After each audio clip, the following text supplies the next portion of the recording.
runners at first and third. Then George Foster belted a deep drive to left field for a 3-run home run and a New York Mets 4-0 lead. George was 4 for 5 in the ballgame last night and drove in 4 runs.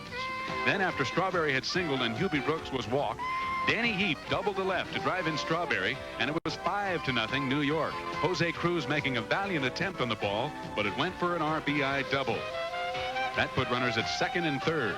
And then Junior Ortiz was up and singled to right to drive in both Brooks and Heap, and it was 7-0 New York, still in the third inning. George Foster added an RBI double in the 6th inning, and the final was 8-1 as Walt Terrell retired the first 10 in a row with defensive help from Jose Oquendo in the 2nd inning, first on this ball by Jerry Mumphrey, and then on a hard smash by Ray Knight. As Jose dove for it, got up and made the play. Tonight, the Mets go for 3 in a row with 19-year-old Dwight Gooden on the mound, making his Major League debut.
From the Astrodome in Houston, Texas, it's New York Mets baseball. Tonight, the New York Mets take on the Houston Astros. Participating advertisers are Bud Light. Best has a taste all its own, satisfying but never filling. So ask for Bud Light. Manufacturers hand over trust, where our facts make your money worth more. Datsun, Nissan, builders of high-quality cars and trucks for 50 years. Available at your Datsun dealer. By Exxon and its thousands of independent dealers. By express mail service from the post office. We deliver excellently for less. And by Ivory, the soap without a lot of extra ingredients.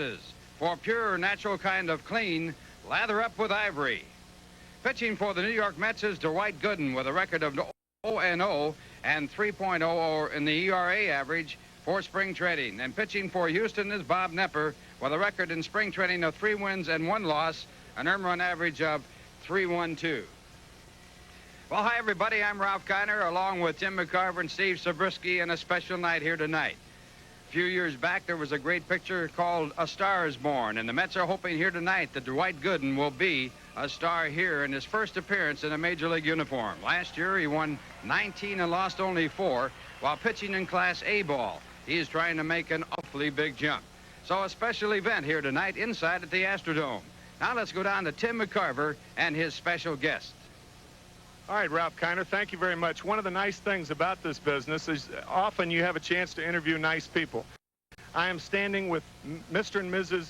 Dan Gooden, Ella and Dan Gooden, and I'm so very happy that you had a chance to come to Houston tonight. Yes, I'm very happy to be here, too. And it was your first plane ride, right, Dan? No, not mine. Not yours, but yours. My first. And you enjoyed it, I assume. I did. I really did. Especially when the purpose was to come see your baby pitch tonight. That's right. And of course, Dan, can you tell me if at any time in Dwight's young career that you thought he would make the major leagues this soon? No, I never did. Not this soon. I was hoping he would make it, but I didn't make it this quick. And if he wins tonight, he'll be your son. If he loses, he'll be Ella's, right? Oh, right. Mine no matter what. He's a win, lose, or draw. Man. Well, I'll tell you one thing. When the Mets signed Dwight Gooden, Frank Cashin said that he was going to be his, and we're so happy that Dan and Ella Gooden could make it here tonight. And thank you. Enjoy the ball game, and we're naturally hoping that we come out a winner. I hope so. Yes, I hope we do. Thank you very much, Dan and Ella Gooden, Ralph. Okay, and Houston now taking the field. We're getting set for this ball game to start. Ray Knight will be first base. At second base is Bill Duran. Dickie Thon playing shortstop. Denny Walling at third base. Out in left field, Jose Cruz. Jerry Mumphrey in center field. And Terry Poole in right. The catcher is Alan Ashby. And on the mound, Bob Nepper. Nepper with a record last year of 6-7. In spring training, he was 3-1. And Nepper, I should say, had a record of 6-13 with a 3.19 ERA. And he got off to a horrible start last year. He was 1-8 before he finally got untracked, and he started his winning ways against the New York Mets here in the Astrodome. Well, against the Mets tonight, Davey Johnson will be sending Ron Gardenhire at second base and leading off. Jose Oquendo had a superb game last night, will bat second. Keith Hernandez, 1 for 13 on the young year, will bat third and play first. George Foster, a booming George Foster evening last night with 4 hits and a 3-run home run. He'll bat cleanup. Darryl Strawberry in right field batting fifth. Mookie Wilson back in the lineup. The first game Mookie's played since opening day in Cincinnati, that day on Monday, of course. Hubie Brooks batting seventh and playing third. Mike Fitzgerald getting his first start of the year behind the plate. And, of course, the much heralded Dwight Gooden on the mound. This copyrighted telecast is presented by authority of the New York Mets baseball and WOR-TV, and is intended solely for the private, non-commercial use of our audiences. Any publication, reproduction, retransmission, or other use of the pictures, descriptions, and accounts of this game without the express written consent of the New York Mets and WOR-TV is prohibited. And now Ron Gardenhire stepping into the batter's box. Ron hitting .422. He's had 1 home run, and that was his average in spring training. He takes the first pitch from Bob Nepper, and it's strike 1. Gardenhire last year batted 18 ball games and .287 for Tidewater in AAA baseball. And Nepper throws up a high fast on and a hard out. I'll tell you what Bob Nepper will try to do with the right-handed hitters tonight. He'll try to get ahead with fastballs and breaking balls away. And when he gets 2 strikes, he loves to run that fastball in on their fist. He tried that on Ron Gardenhire, and Ronnie hit it solidly, but a nice play by Dickie Thon. And it brings up Jose Oquendo, who was 3 for 5 last night. Oquendo with an average spring. Nepper with his first pitch, a fastball that's lined in the center field for the first hit of the game. So Jose Oquendo picks up his 4th hit in the second game of this 3-game series, and brings up Keith Hernandez. Ralph, I was talking to Oquendo before the game, and Joe told me that he had moved up on the plate because of having problems with the outside pitch, and hitting instructor Bill Robinson had suggested that. And Joey said that's the way he's approaching it. So he's moved back on the plate and moved up. And the results the last 2 days have been excellent. Certainly have been excellent. Oquendo batting .375 so far this year before that base hit. And Keith Hernandez 0 for 5 last night. And so far this year he's had only 1 hit in 13 at-bats.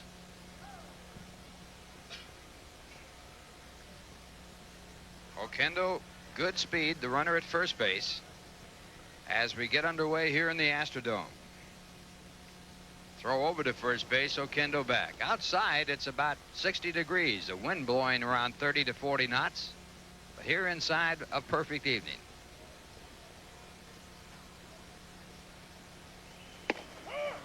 And that one just does catch the tree with the call by home plate umpire Joe West. On deck batter, George Foster.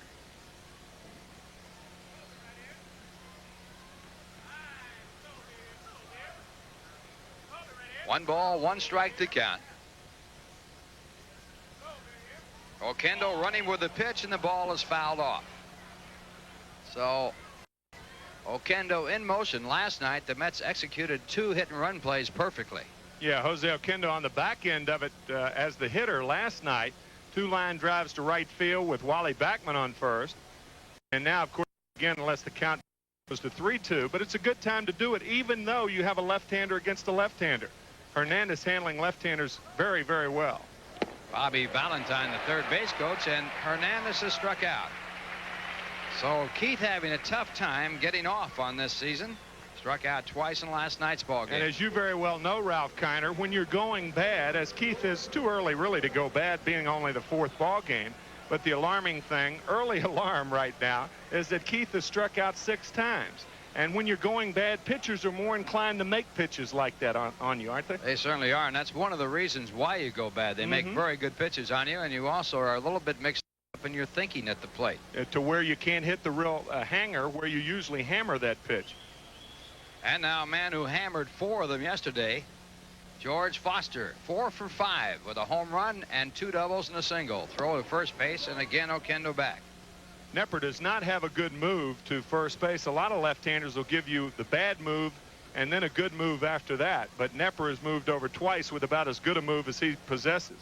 Oquendo, one of the bad things about diving into a bag, you can jam your finger, and Oquendo seemed to jam his little finger on his right hand then.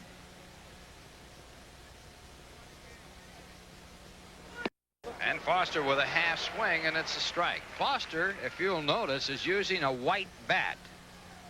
For years and years, he used a bat that was black. He called it his Black Beauty. Last night, he switched to a white bat and went 4 for 5. The bat belonging to Keith Hernandez. One of the things about that bat, it is a lighter one than he had been using, and they've been trying to get him to go to a lighter bat for quite some time. Right, that's a white bat, right? Right. Much lighter. Much lighter. In color. The ball bounces away. Oquendo going for second base. And he's called out. The call by second base umpire Frank Pulley. It appeared that Oquendo had beaten the tag. Let's take a look. Guarantee it looked like he was coming up. But regardless of whether he was safe or out, give Alan Ashby a lot of credit. Looked like he was coming up. We'll see. You be the umpire. Safe? I don't believe it. He was safe. He was safe in my book, but not in the book of the umpire. So no runs, 1 hit, and no one left on base. Score at the end of 1/2 inning. The Mets nothing, and Houston coming up. Now here's a word from Bud Light.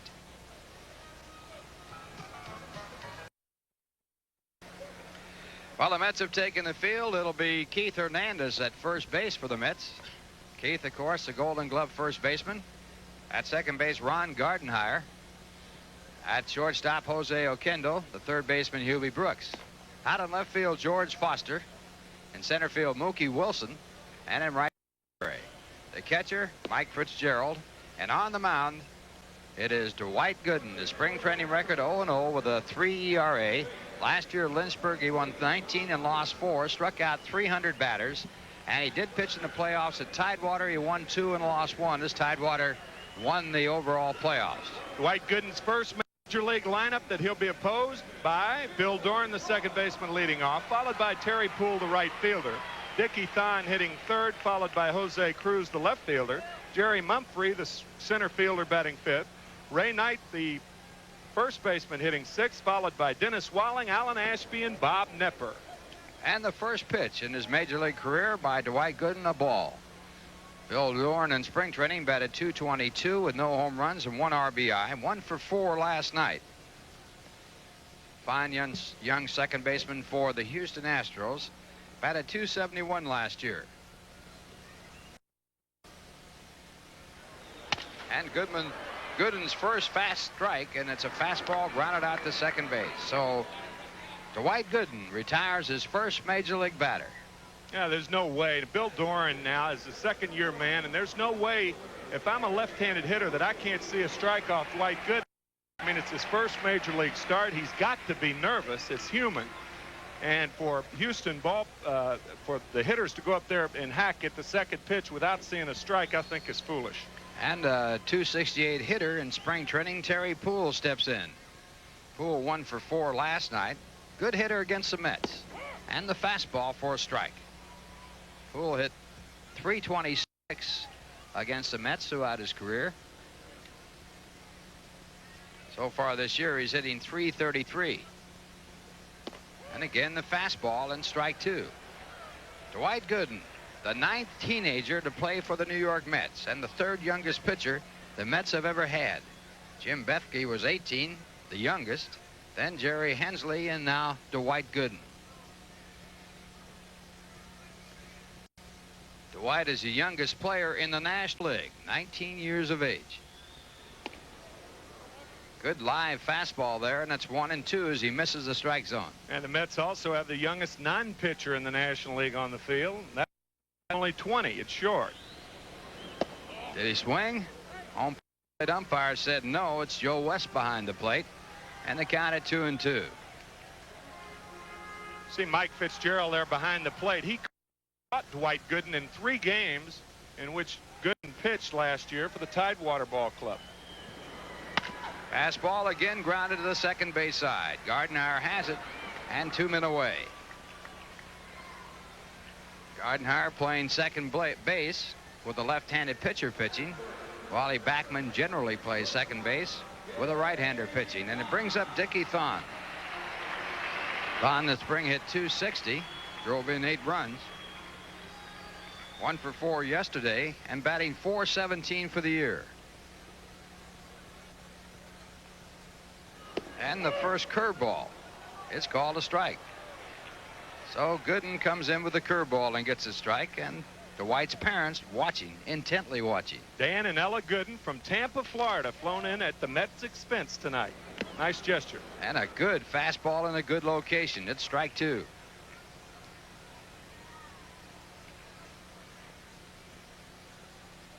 Talking to Dwight Gooden in the lobby of the hotel before the ball game, he did not appear nervous. Another curveball. This one misses. I saw him on the bench before the game, before he went down to stretch, and hey, he's a little scary along those lines. He doesn't appear to get that nervous too often. Fastball struck him out. So Dwight Gooden gets his first major league strikeout. He had 300 of them last year at Lynchburg. It's a 1-2-3 inning, and the score at the end of 1. The Mets nothing and Houston nothing. Now here's a word from Manufacturers Hanover.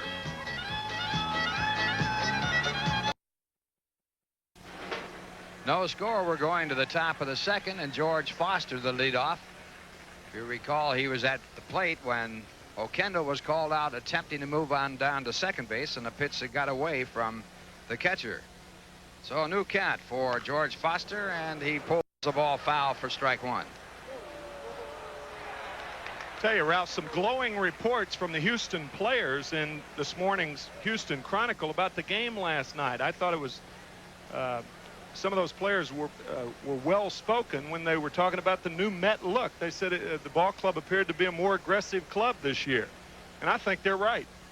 No doubt about it. The young ball players fighting for positions and playing a very exciting brand of baseball. Nepper back and picking up a swinging strike for strike 2. And they couldn't have a feistier guy at the helm either in Davey Johnson. Nepper with a lifetime record of 67 victories and 83 losses. His record is not indicative of his talent. He's a pretty good pitcher. And right there you see Darryl Strawberry, the on-deck batter.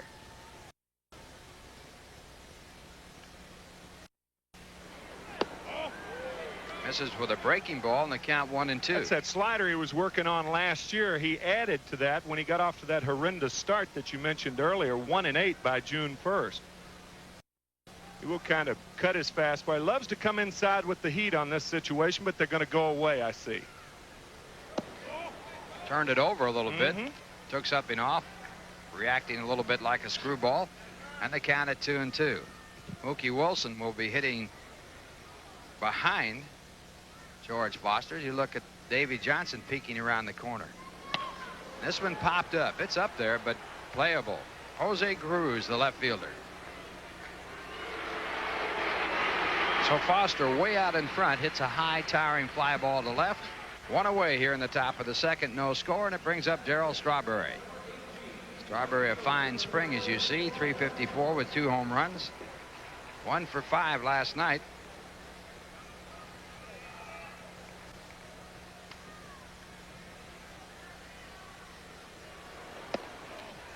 And the first pitch of ball. Strawberry hitting .250 so far this year with 1 home run. He got that home run his first time up in this 1984 season. This one hit deep to center field, but high going back to center fielder Mumphrey. It might be gone. It is gone. Goodbye. Darryl Strawberry with a towering home run over the 406 mark. That is some power. I'll tell you one thing, Ralph Kiner. I don't think I've seen 3 balls hit over the center field fence in this ballpark. A fastball Ball on the outside part of the plate allowed Strawberry to extend those arms. Watch this power. Boom.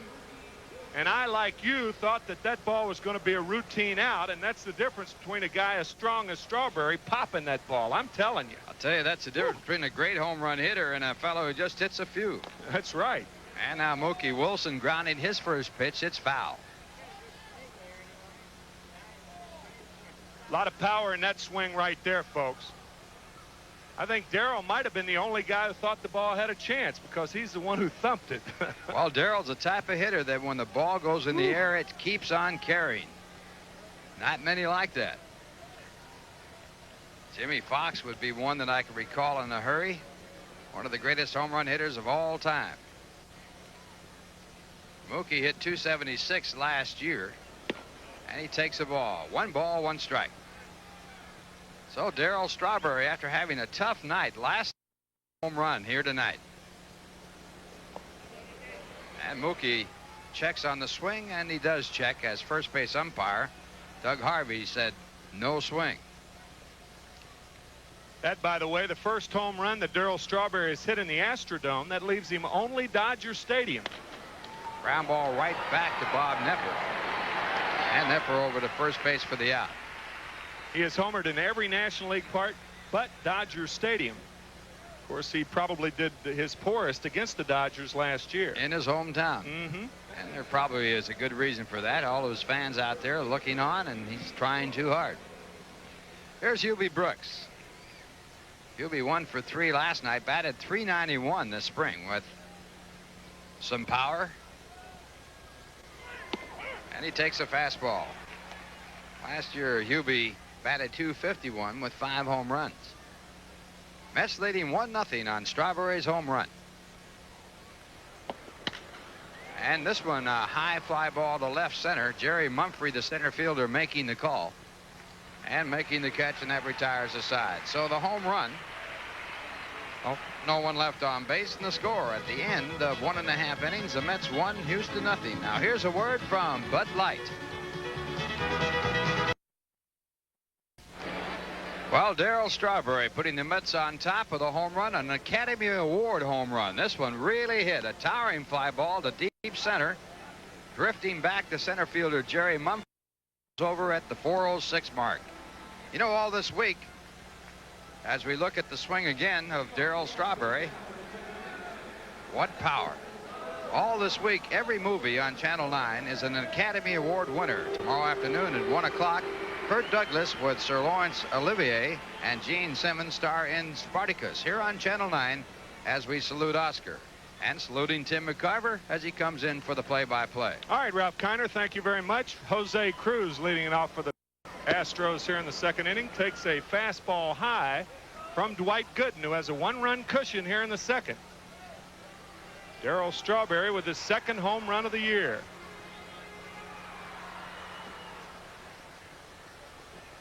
What's the old cliche? No park's too big for Strawberry, even Yellowstone. Strawberry feels forever. Swing and a miss at another high fastball, 1-1. Should say Strawberry hits forever, huh? It's amazing how much Dwight Gooden and Strawberry look like. Tap to the left side. Oquendo in. High throw, but he got him. Oquendo not in a position to make a strong throw, just in time to get Cruz. You caught our opening. You saw 2 great plays by Oquendo in last night's ball game. This play a little bit difficult because he didn't get into throwing position on the bounce, but he got it over there in time. And Jose Cruz, who does get down the line in a hurry, is out. Jose down the line in a hurry. Jerry Mumphrey hitting from the left side, normally a switch hitter. Fastball is high. These guys are up there ready to swing at the first pitch, and I don't understand that, Ralph Kiner. They realize that young Dwight Gooden in his first major league start got to be a bit nervous out there. Boy. Good curveball there, 1-1. Right off the table. 19 years of age. Gooden features a fastball and various types of breaking ball, primarily a good downer. Fastball by Mumphrey, 1-2. Well, after throwing that good curveball and then coming back with a fastball, Mumphrey way behind the pitch. when you see that good curveball and they can get it over, you have to wait a little longer, and it makes that fastball that much harder to hit. Another curveball tapped foul. Yeah, especially if you throw that breaking ball over behind in the count. You don't see a lot of young pitchers with the poise and the confidence enough to do it. But Davy Johnson, of course, you got to be a talent. You can be well poised. There are a lot of clerks that have poise. But you got to have talent to pitch, number one. But Davy certainly loves the poise and confidence of young Dwight Gooden from Tampa, Florida.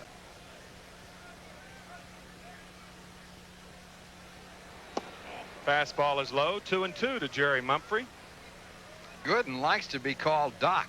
Goes back to his basketball playing days. Doc or Doctor. Of course, there's only one doctor in basketball, right? Yes, sir. Julius Irving, of course. Curveball gets Mumphrey. 2-2 curveball. And the second strikeout for Dwight Gooden. 5 in a row retired now by Dwight. Oh, this one drops right off the table. And this curveball as good as you'll see in the major leagues. Bob Feller, known for a fastball, had one of the greatest curveballs that anyone ever had in Major League Baseball. Bob Feller pitched the only opening day no-hitter back in 1940, a year before I was born, and that's the truth. Here's Ray Knight, breaking ball inside. The truth? You mean you were born, huh? And not hatched. Not hatched. 1-0 to Ray Knight, batting .273 on the young season. Good fastball. Speaking of no-hitters, a no-hitter pitched today. It tied the earliest date for a no-hitter ever pitched. Ken Force did it for Houston here back a few years back on April 7th. Fastball ripped foul into the Astro right in front of their dugout. It's 1-2 to Ray Knight. Of course, you're speaking chronologically, of course, yes. Not the earliest time during a season, as Bob Feller holds that. Bob Feller is the only man to pitch a no-hitter on opening day, but It was later in the month. Jack Morris, the man that did it for Detroit against the White Sox. Swing and a miss. He gets Ray Knight. Third strikeout for Dwight Gooden as he has retired 6 straight Astros. And the Mets lead 1-0 after 2. And the fastball this time in a good spot, and it's right on by Ray Knight. He was behind it. A speedy fastball. Now a word from a speedy Dotson.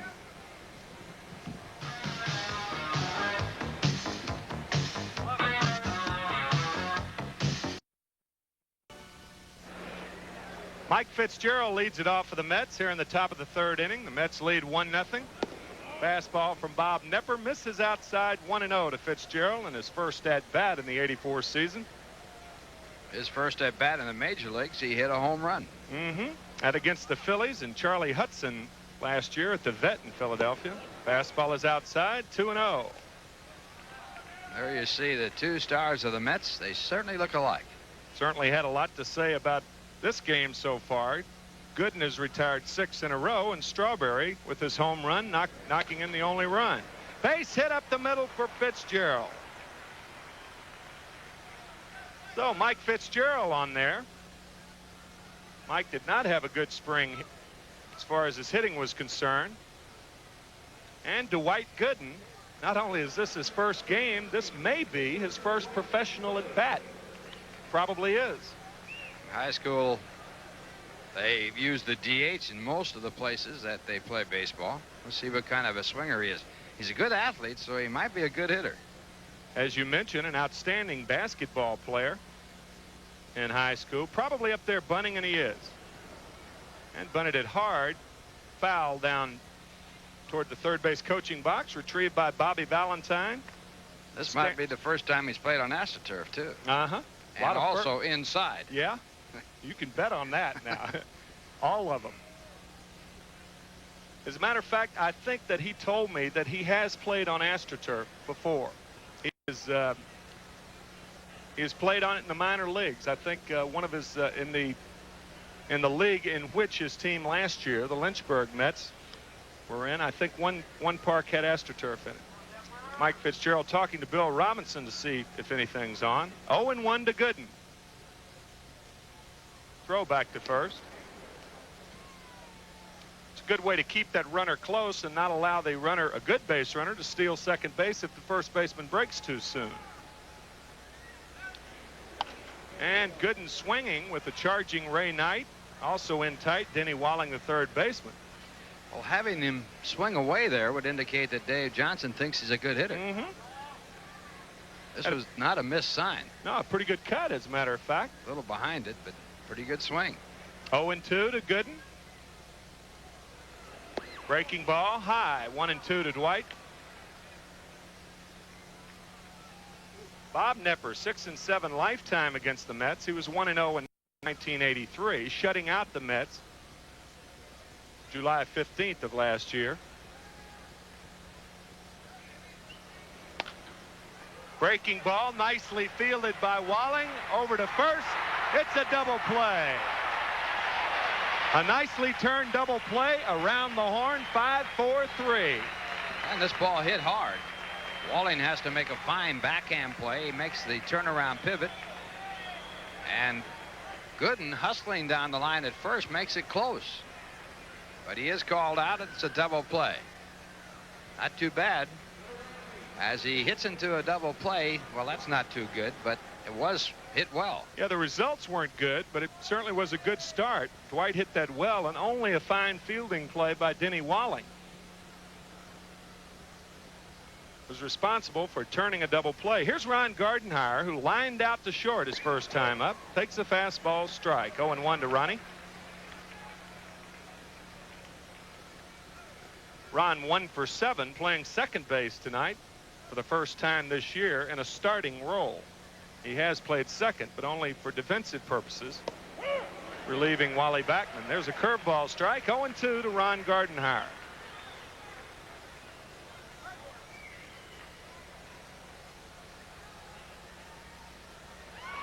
Breaking ball just misses outside. The umpires, by the way, Joe West behind the plate, Doug Harvey at first base, Frank Pulley, Easton's own Frank Pulley at second base, and Jerry Crawford at third.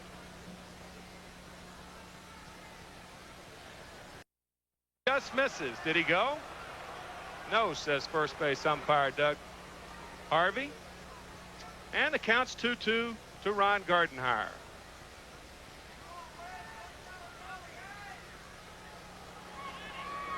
Breaking ball gets Gardenhire. First strikeout, I beg your pardon, second strikeout for Bob Nepper. And the Mets are down without a run in the third inning. They did have one hit and stranded none. After 2.5, it's the Mets 1 and the Astros nothing. The first game ever played at Shea Stadium was on April 17th, 1964, and 49,000 fans were on hand that day. This year, 20 years to the day, on Tuesday afternoon, April 17th, the 1984 home season opens against the Montreal Expos. Game time 1:30, and the pageantry and ceremonies get underway at 1 o'clock.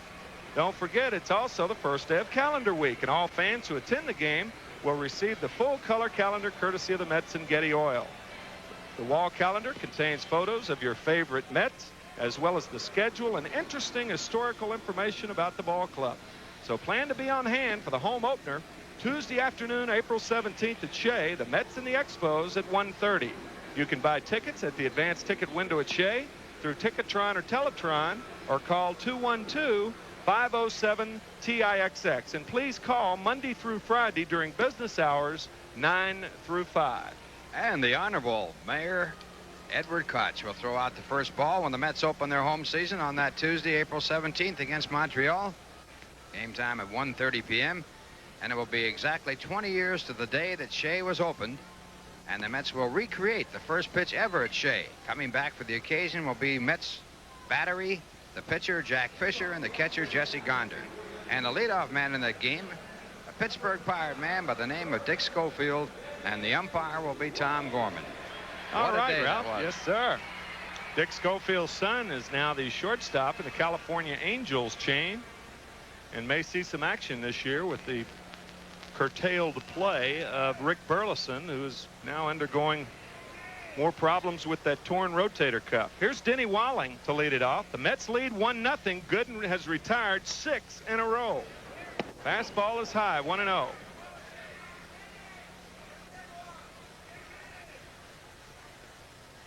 Denny Walling betting .222. He's 2 for 9 in the young season. Fouls back a fastball. 1-1 to Denny Walling. On deck, the fine catcher of the Astros, Alan Ashby. Walling signed as a free agent for the Houston Astros. Like he took something off of that pitch. 2-1 to Denny Walling. During the spring, Gooden had some trouble with the fingernail on his pitching hand. Another fastball. Did he go? No, sir. 3-1 to Walling. Yeah, he tore that skin away from the nail on his right forefinger. That caused him to be lifted from the game, but that appears to be healed right now, of course. Well, he walks him. So the first base runner of the ball game, the first walk allowed by Dwight Gooden. And the batter's going to be Alan Ashby, the fine catcher of the Astros. Batted only .229 in an injury-plagued year last year, but he did bounce back to hit .356 this spring, as you saw on our screen there. He's got a lifetime average against the Mets at .305. Walling not a threat to run at first base. Fastball is low to Alan Ashby.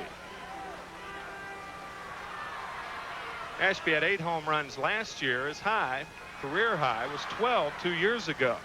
A dramatic home run against the Dodgers back in '81. Throw to first base. Walling's back. That was, of course, the strike season, and those were the divisional playoffs. The Dodgers won those, of course. Breaking ball outside. 2-0 to Alan Ashby. So Dwight Gooden, after retiring the first 6 in a row, having a bit of a problem with his control here. 19 years old, November 16th. Fastball, foul ball. 2-1 to Alan Ashby. Youngest pitcher to ever pitch in the major leagues was Joe Nuxhall, who was 15 years of age. He had 1 start during the war. That was WW2, and then went down to the minor leagues. Wasn't WW1, huh? No. Nuxie, now a radio broadcaster, along with Marty Brenneman.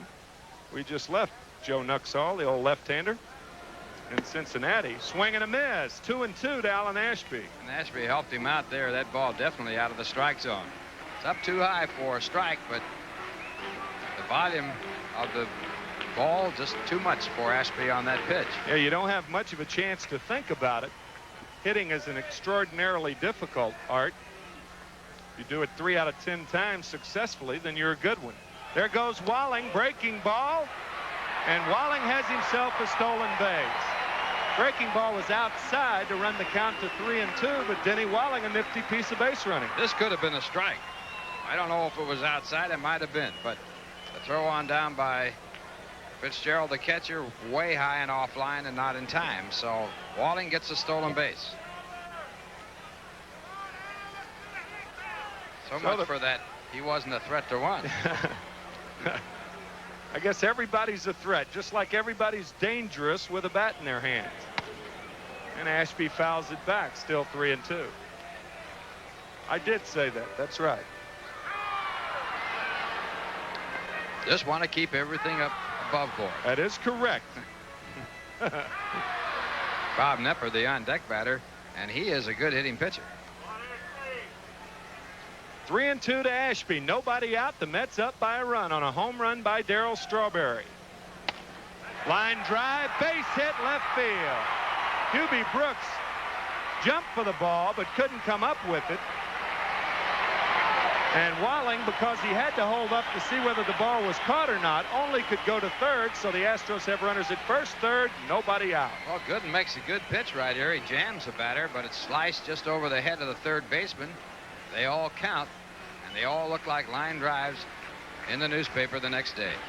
So the first hit given up by Gooden, and now Houston with runners at first and third with a pitcher coming up. Still nobody out. Keith Hernandez going in to talk to Gooden, reminding him just to worry about the out. Don't worry about the runner at the plate. Could be a bunting situation, but I highly disagree with it if it is.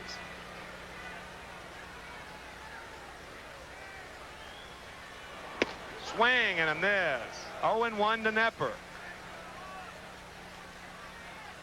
Most of the swinging strikes, I think it's fair to say, have been out of the strike zone, Ralph. In this inning especially. And I guess it would follow that most of the call strikes have been in the strike zone. Every time.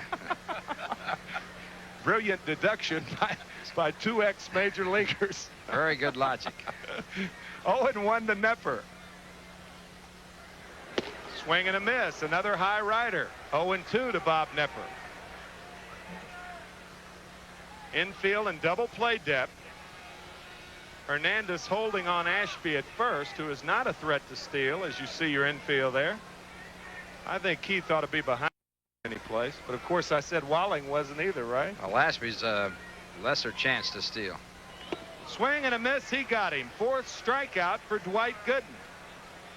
And a big one it was, because now a double play will get him out of the inning. And right here again going to the heater. And the swing and the miss. So Nepper struck out on 3 pitches, fastballs. Now we go back to the top of the batting order. Bill Doran, the second baseman, tapped to second his first time up. The Astros with only 1 hit. Gooden has allowed 1 walk. Both those runners on base now, 1st and 3rd, and 1 out. Strike on the outside part. Joe West, a very deliberate umpire behind home plate.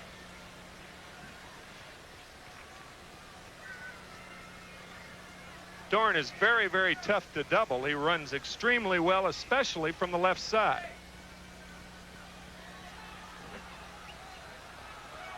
Bill 1 for 13 on the young season. That a hit against the Mets in last night's game, a game in which the Mets won 8-1. And a bunt attempt. It looked like somebody missed the squeeze on that one. Well, somebody either missed the squeeze, because you wouldn't be putting on a safety squeeze in this spot. I don't believe. I don't think I've seen the safety squeeze used since 1943 when I was 2.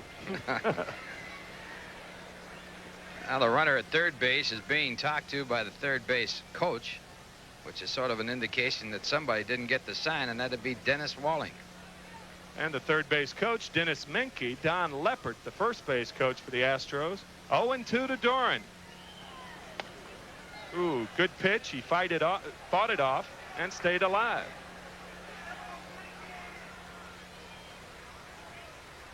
Terry Poole, the on-deck hitter, as the outfield shaded around toward left field. Darryl Strawberry is shaded toward right field, so they're almost playing Doran like a right-handed pull hitter.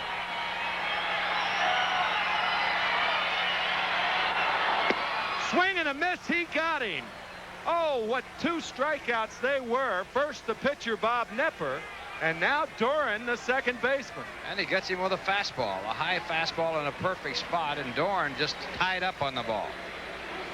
He just did not have a chance. That is the high rider, my friend. I'll tell you. 5th strikeout for Dwight Gooden, and now, for all intents and purposes, it'll take a base hit to score Denny Walling from 3rd. No fly ball or infield out or something of that nature. Fastball is inside to Terry Poole, who also tapped to second his first time up. 5 strikeouts for Dwight Gooden, and we're only in the 3rd. Well, last year he struck out 300 batters in 191 innings. That at Lynchburg, the Class A affiliate of the Mets, he only gave up 121 hits and only walked 112. Check swing, foul ball, 1-1 to Poole. Walling at 3rd base. Ashby at first. 1-0 Mets. We're in the bottom of the 3rd at the Astrodome in Houston, Texas.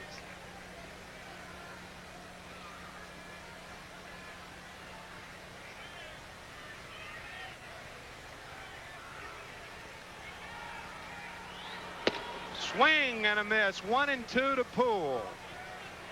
The interesting thing about this Houston club is they're a tough club to strike out. That is very true. They have a lot of contact hitters and hitters that don't try to hit the ball out of the ballpark. They are the type of hitters that like to bounce the ball. 1 through 8. 1-2 to Terry Poole. Pops him up. He should be out of it.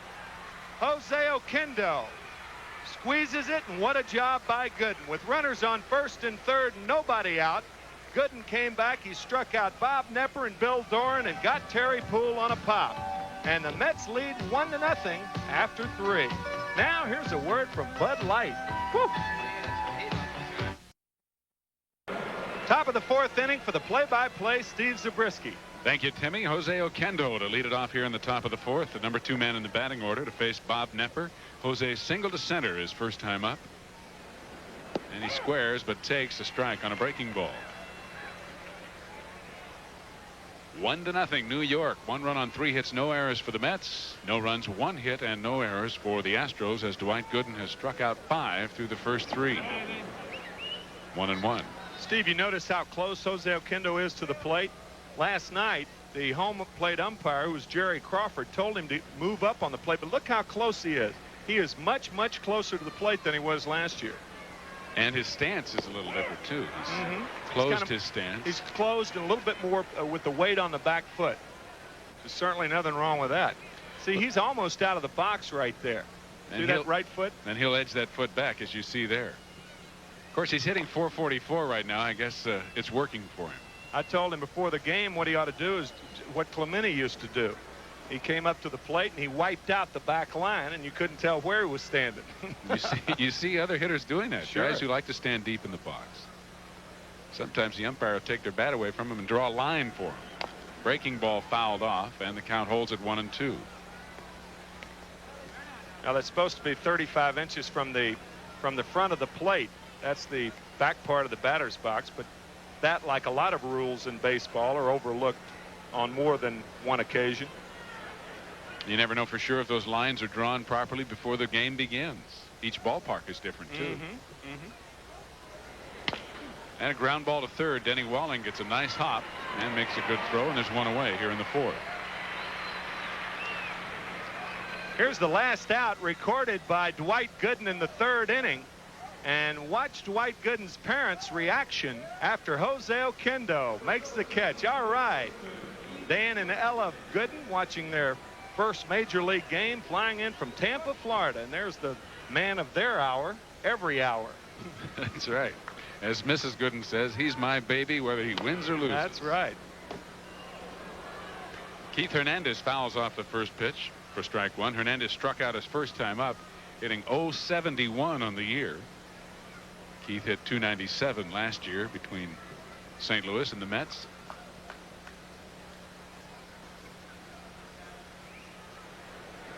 The fastball grounded foul, and it's 0-2.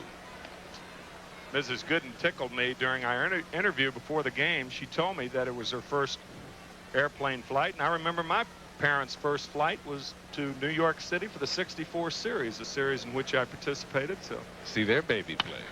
Not baby, honey. Your mother may feel differently. A line drive to center field for Hernandez, and Keith picks up only his 2nd hit of this young season. So with 1 out, Hernandez at first base, and George Foster, the man of the night last night, will be the hitter. Bob Nepper went back to the well for another cup of water. That little break it ball on the outside that he got Hernandez with the last time, and Keith was looking for it even with 2 strikes, and he ripped it back up the middle. Good piece of hitting by Hernandez. And that's what good hitters will do. Yes, sir. They will not get beaten twice. On the outside corner to Foster for strike 1. George hitting .357. He flied out to left field his first time up. Throw to first, but Hernandez had a short lead.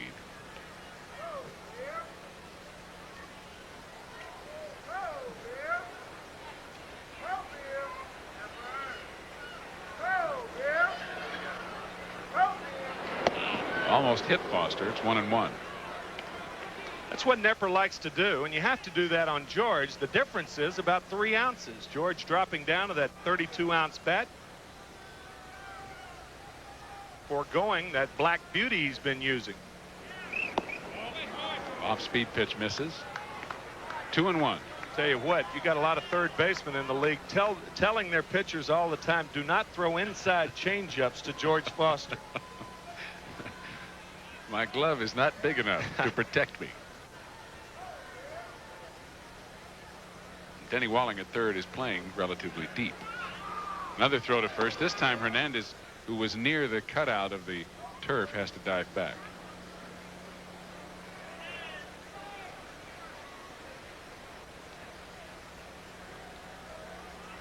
Now Hernandez with 1 foot on the turf, and the pitch is outside. It's 3-1 to Foster.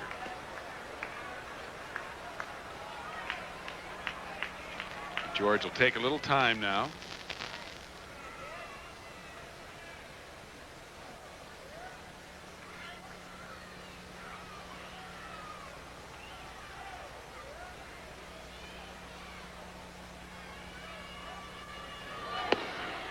And a good pitch and a good cut, but no contact. It's 3-2. On deck, Darryl Strawberry, who has produced the only run of the ball game with a tremendous home run to center field in the second inning. Major league hitters rarely look inside, and they rarely get a pitch inside that they can pull when the pitcher's behind in the count. You saw that 3-1 fastball outside. Looks like they're going to come inside this time. And Foster fouls it straight back. The count holds at 3-2. In the post-game interview last night, George was telling you that you can't, as you have often said on the air, you can't protect both. You've got to either be looking away and adjust inside, which is easier to do than looking inside and trying to adjust away. Yeah, and as George said, it's easier said than done. You cannot adjust away when you're looking inside, but you can fight it off looking outside. And he hits it the other way, deep to right field. Poole is going back on the track. He won't get it. It's off the wall. Hernandez held up at second for a moment, goes to third, and Foster's in with a double. He had a pair of doubles last night, his third double in 2 ball games, and the Mets have runners at second and third with 1 out. I'll tell you what, you call that by inference then. That fastball away that George Foster popped.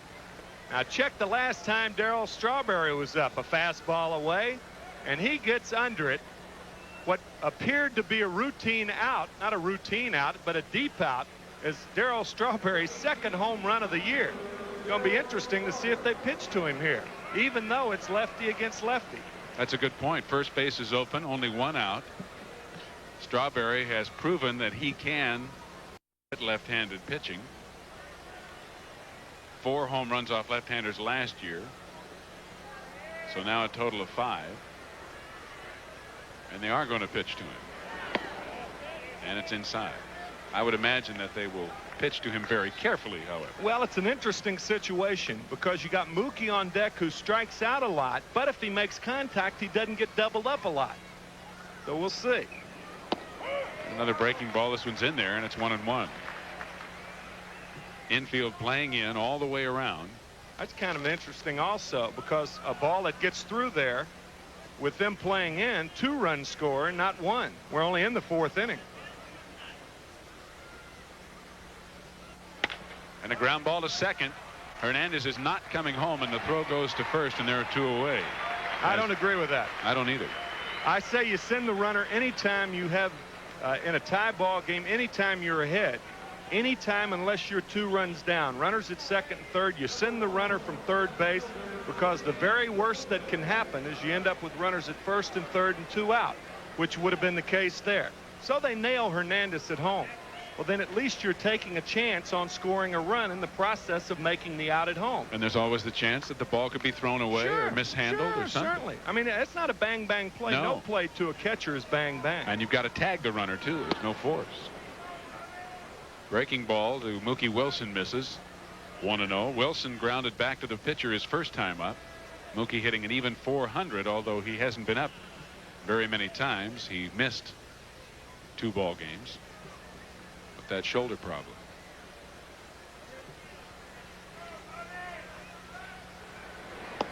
Swing and a miss. 1-1. Some people will say, well, you've taken a runner out of scoring position, but what you've done in the process of doing that is not, it was with Darryl Strawberry hitting, because Heaton steals second. But what you've done, you've taken a chance on scoring a run, and a run that's not a routine play. And a called strike and a beauty from Nepper, and it's 1-2. If you're 2 runs down and you send the runner from third, then you end up with a runner at first and third and 2 out, but not a runner in scoring position. So you do it with runners at second and third and anything less than 1 run down. That's the way I play it. I would agree, and it kind of goes against the aggressive baseball Davy Johnson has been playing for him not to send the runner. But as we have said many times up here, there are many ways to play it. That's why it's a great game to talk about. There's Davy, Frank Howard. 1-2 still the count on Mookie. 2 out with runners at second and third. And a hard shot, base hit inside the line, fair ball. 2 runs will score. Mookie heading for second as Hernandez comes home. Foster scores, and Wilson has a stand-up double, and the Mets lead it 3-0. And that's exactly what Davey will tell me when I talk to him about it tomorrow. How do we make out? Mookie Wilson rips this breaking ball. Again, looking for it, it appeared. A little lazy breaking ball. Didn't have any downward bite. And Cruz feels it, but much too late. Now the Mets lead 3-0. All right. Mookie's at second with 2 out, and Hubie Brooks the batter. Hubie flied out to Jerry Mumphrey in left center field his first time up.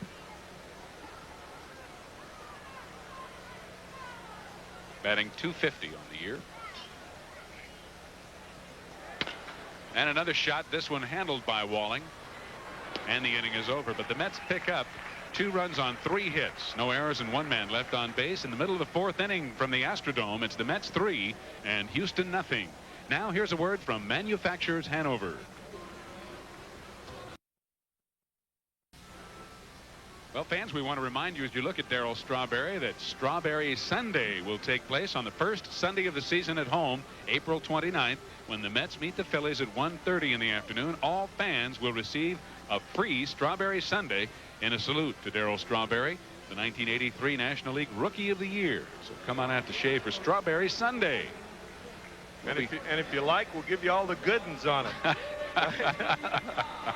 Yeah, we were kidding around before the game, wondering if we could say Dwight's a Gooden. You can say anything you want if he keeps pitching like he has been. That'll play in Tennessee. That's right. Got that right. There's Dickie Thon, who struck out his first time up, 1 of 5. Gooden has recorded as the Astros bat here in the bottom of the 4th inning, and that breaking ball almost nipped Dickie Thon. Gooden has allowed 1 hit through the first 3 innings of work. He struck out those 5 and walked 1. Another curveball drops right in there, and it's 1-1. That's the 3rd time tonight he's thrown the breaking ball after missing with the breaking ball the first pitch. You love to see that. 19 years old, and he has the confidence throwing the breaking ball over with a 95-mile-an-hour fastball. And there was the fastball that missed outside. It's 2-1. Tell you hate to be too hyped about any player, but this young man, like Strawberry last year, is easy to get excited about. Ground ball to second base. Gardenhire gobbles it up. 1 away here in the 4th. Well, you know, they both, not only do they look alike, but they both have a similar attitude about themselves, whether they're on the field or not. They're under tough. Control. They're competitors. They are within themselves. They know what they're about, and they have a great deal of poise and confidence, which is a trite and overused phrase, but they do for young men. Jose Cruz now looks at a ball low. Cruz grounded to short his first time up. I think you got to have a little meanness in you too, and both of them are tough inside. They're tough young men. That's right. I hate the term kids because they're not kids. No. You have to be a man to be out there. You got that right.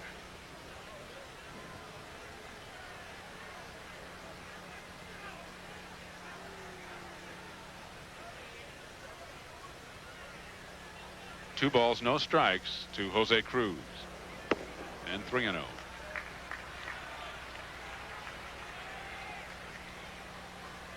Gooden ran into a bit of a problem in the 3rd inning, walking Denny Walling, the leadoff batter, and giving up a single to Alan Ashby. But he pitched out of it with a pair of strikeouts, and there's strike 1. It's 3-1. Good hitting situation for Cruz. He is one of the better cripple hitters in the league. He gets you in a situation where you have to throw a fastball. He can be awfully tough. And there's the fastball popped up and drifting out of play down the left field line. It's 3-2. And that gives you an idea how hard Gooden is throwing. When a guy like Jose Cruz, who, as we've said, is a good cripple hitter, If he can't get around on a fastball when he's looking for it, well, that gives you an idea the ball's getting up there pretty pert. I'll tell you, from this center field shot, you really can't appreciate how hard he throws. Ground ball. Gooden flags it down with a nice play. 2 away. The reason for that, of course, is the ball is moving away from you as you look at it. Yeah, on television, baseball is such an easy game to play, isn't it? Even when you're sitting up here, yeah, it looks easy. Yeah, it really does. That monitor really slows things down, it appears, but it is an awfully difficult game to play, as everyone realistically knows. Jerry Mumphrey looked at a called third strike his first time up, and he takes the ball. Mumphrey hit .262 with the Yankees last year and came over here to Houston and hit .336 as an Astro last year. Right now he's hitting an even .300.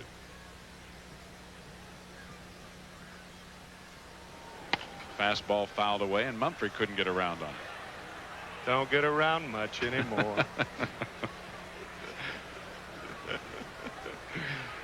Oh, I love it.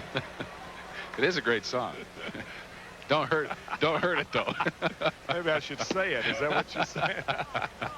Our director Bill Webb takes exception.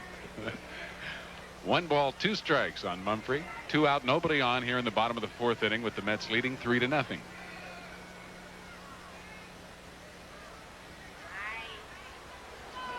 Breaking ball, and that was a feeble attempt to hit it right back to Gooden. And a 1-2-3 inning for Dwight on 3 ground balls, 2 of which he fields himself. So we'll go to the 5th from the Astrodome. The Mets still holding a 3-0 lead right after this word from Dotson.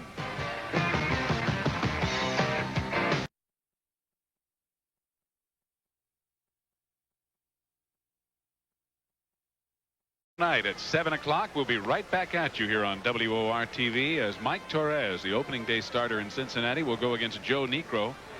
Both pitchers lost their opening games for their respective clubs. It'll be the final game of this 3-game series, 7 o'clock Eastern time from the Dome tomorrow night right here on Channel 9. And other National League action today, Steve. The Phillies over the Cincinnati Reds. Their old pal Jerry Kuzman won his first start for the Phillies. They won 9-1. Frank Pastore, the loser. Ronald John Candelaria, the winner, beating the Dodgers 3-0. Alejandro Pena, the loser. St. Louis at San Francisco. The Cardinals firmly thrashed by the Giants, their first win of the year. The loser, Robinson for the Cardinals. Or I beg your pardon, the winner, Robinson. And the loser, Dave LaPointe. And Montreal over Atlanta, 2-1. That game in the bottom of the 6th now. Palmer relieved by James. Pete Falcone for the Braves. And here's Mike Fitzgerald, the leader for the 5th inning, and Bob Knepper throws a breaking ball low and inside for ball 1. Fitzgerald single to center his first time up. So Mike 1 for 1 on the year. And this ball's popped up, playable behind first base. Bill Doran, the second baseman, makes the play, and there's 1 out. In the American League today, 13-4, the Minnesota Twins over the winless Baltimore Orioles. And Detroit, of course, as Ralph mentioned earlier, a no-hitter thrown by Jack Morris as they beat the White Sox 4-0. And that's the record of the Tigers, 4-0. New York losing to Texas in a rain delay game, 8-5. Boston 3-0 over Oakland. Kansas City will host Cleveland later, as will California host Toronto. Now you're up to date. And Dwight Gooden, for his second major league at bat, takes a called strike. And a ground ball nubbed toward third. Denny Walling up with it. Gooden runs well, but Walling throws him out, and there are 2 away. Walling, of course, playing third base in place of Phil Garner, who is still bothered by that upper respiratory infection. Garner's in uniform and has been working out, but they're going to ease him back to duty, and probably the first appearance might be as a pinch hitter before he actually starts in the lineup. Ron Gardenhire, like all leadoff hitters, taking his time to allow Gooden to get back in the dugout and sit down for a minute, especially with 2 out. Gardenhire is lined to short and struck out swinging. And that's outside, ball 1.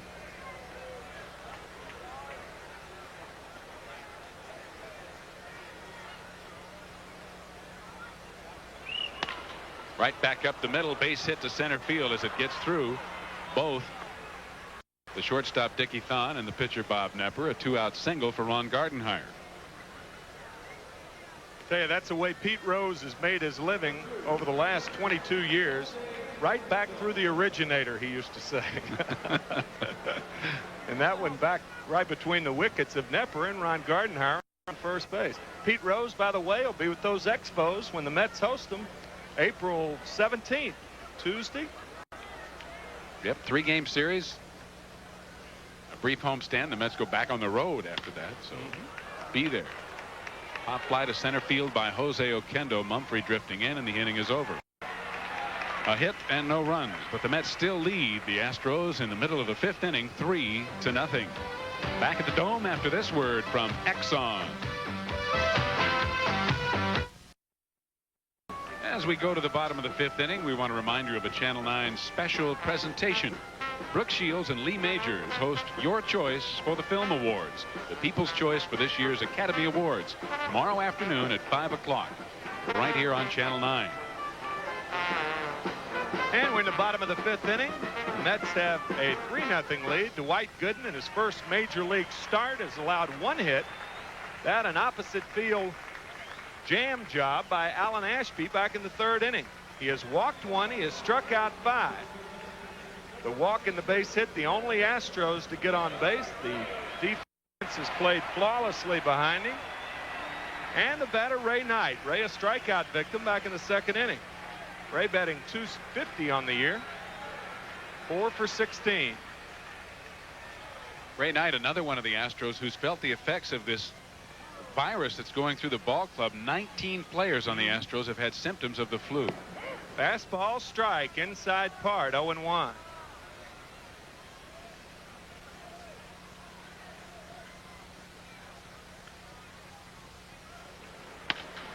Fastball ripped to center. Wilson back. On his mule, he makes the catch, and there's 1 away. Yeah, as you stated earlier. Well, we'll look at it again. Ray Knight gets a hold of this ball, but again, a testament to how hard the ball Strawberry hit was. The ball just doesn't carry here, and Mookie Wilson, who was playing a rather shallow center field, went back with plenty of room to spare to make the catch. I was going to say, Steve, the one most affected by that virus, as you said earlier, Phil Garner, the 3rd baseman, and he may be back in action tomorrow, but they may give him another 2 days off, as the Astros do have an off day on Monday. Here's Denny Walling. He walked and stole a base in the 3rd. Breaking ball, strike. 0-1 to Denny Walling.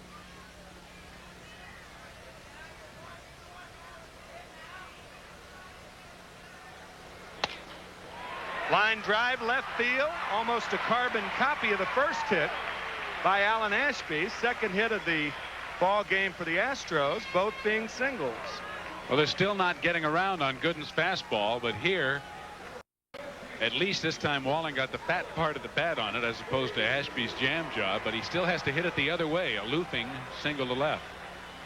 Only the 2nd hit. And Mike Lacoste, the big right-hander who was in last night's game, is warming. And should Alan Ashby get on there, I would imagine Bob Nepper will be lifted for a pinch hitter. Ashby batting .273. Breaking ball, check swing. Yes, he went around. 0-1. I think it's fair to say that Gooden has made his point, regardless of what happens here on out. It's so very vital to get that first toehold in the National League, or any league, either the National or the American. Breaking ball, strike, 0-2. And what a beauty. What command he has of that curveball. And you know, Tim, the reason for that, saying getting that toe hold and getting off to a good start, really points up how much the mental aspects of this game come into play. Dwight Gooden obviously has the physical skills, but to get off to a good start does a great deal for his psyche. Fastball foul back. As Yogi Berra used to say, 90% of hitting is half mental. Right. They blame Yogi for every faux pas and non sequitur in the history of our language, don't they? If it sounds unusual, Yogi probably said it. 0-2 to Ashby. Breaking ball just misses outside. 3-0. The Mets lead. We're in the bottom of the 5th. solo home run by Darryl Strawberry and a 2-run double by Mookie Wilson. Responsible for the Mets' 3 runs. The Astros having only 2 hits so far.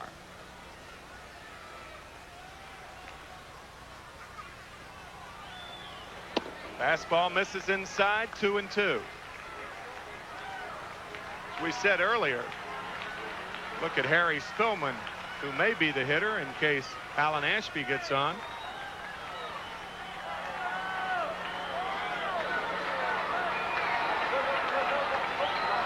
Breaking ball, tapped to first, Hernandez to second. Oquendo covering, not in time, and they get Ashby at first. The throw pulled Oquendo off the bag, but he alertly, and the big thing is they got an out. Very easily could have come away with nothing, and only Oquendo's quickness saved an out here. Really a routine ground ball or double play ball, but Hernandez just flips the ball wide of second, and Oquendo had to come off the bag to catch the ball, and then almost immediately came back. Gooden hustling over, got his foot stepped on by Ashby, but recorded the out at first base. So score that 3-6-1 for the putout, as Walling was safe at second base, and the batter's going to be Harry Spillman. A little confab on the mound out there.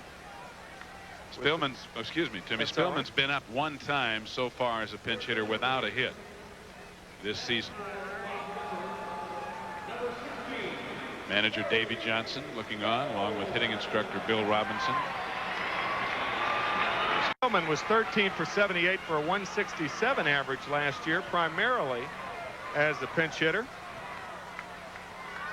He was acquired by the Astros for Rafael Landestoy back in 1981. 29 years old, lives in Albany, Georgia. Denny Walling at second base. So Bob Knepper leaves the ball game, and Mike Lacoste will be the pitcher in the top of the 6th. Fastball low. 1-0 to Harry Spillman. Longtime Cincinnati Red.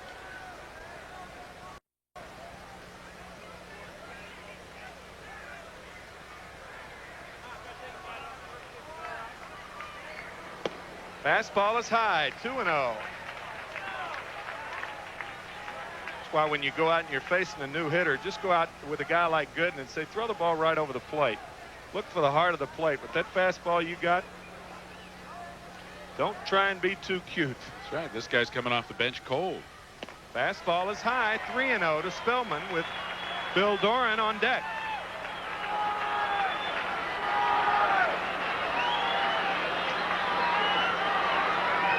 Tough enough to gauge that fastball when you've seen it a couple of times, much less coming up there ice cold. 3-0 to Spillman.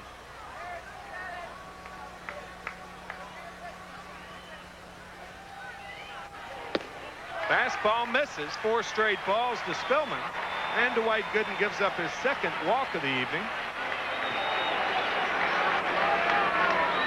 And the tying run in the person of Bill Doran will be the batter. Doran has struck out and grounded to second. Off to a slow start, only 1 for 14 on the year. Davey Johnson and pitching coach Mel Stottlemyre. Mel loves it too, doesn't he? Working with these young pitchers. Of course, no stranger to the New York scene. Pitched for the Yankees for 13 years. What a competitor he was too. Breaking ball misses. 1-0 to Bill Doran.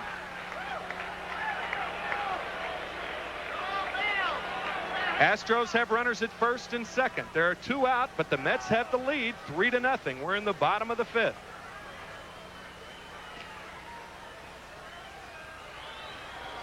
Fastball misses. 6 straight balls thrown by Gooden. That 1 out that Oquendo got looms very, very large right now. It appears that Gooden still has good stuff, but may have just lost his rhythm a little bit here. Fastball is high, 3-0, 7 straight balls thrown by Gooden.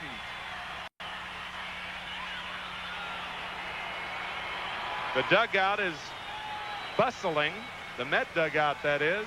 And it looks like there's going to be some activity.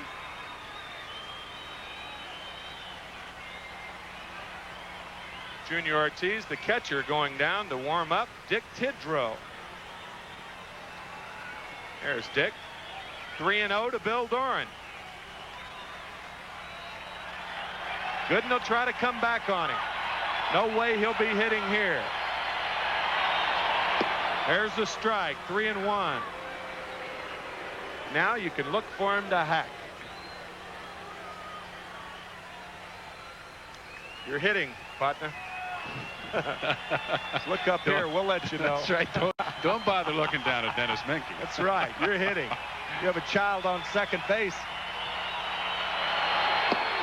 Fastball, strike, 3-2. Looked like he was taken all the way. Contrary to the strategy in the booth. Well, that's happened before. And will happen again. I don't believe he was taken all the way there.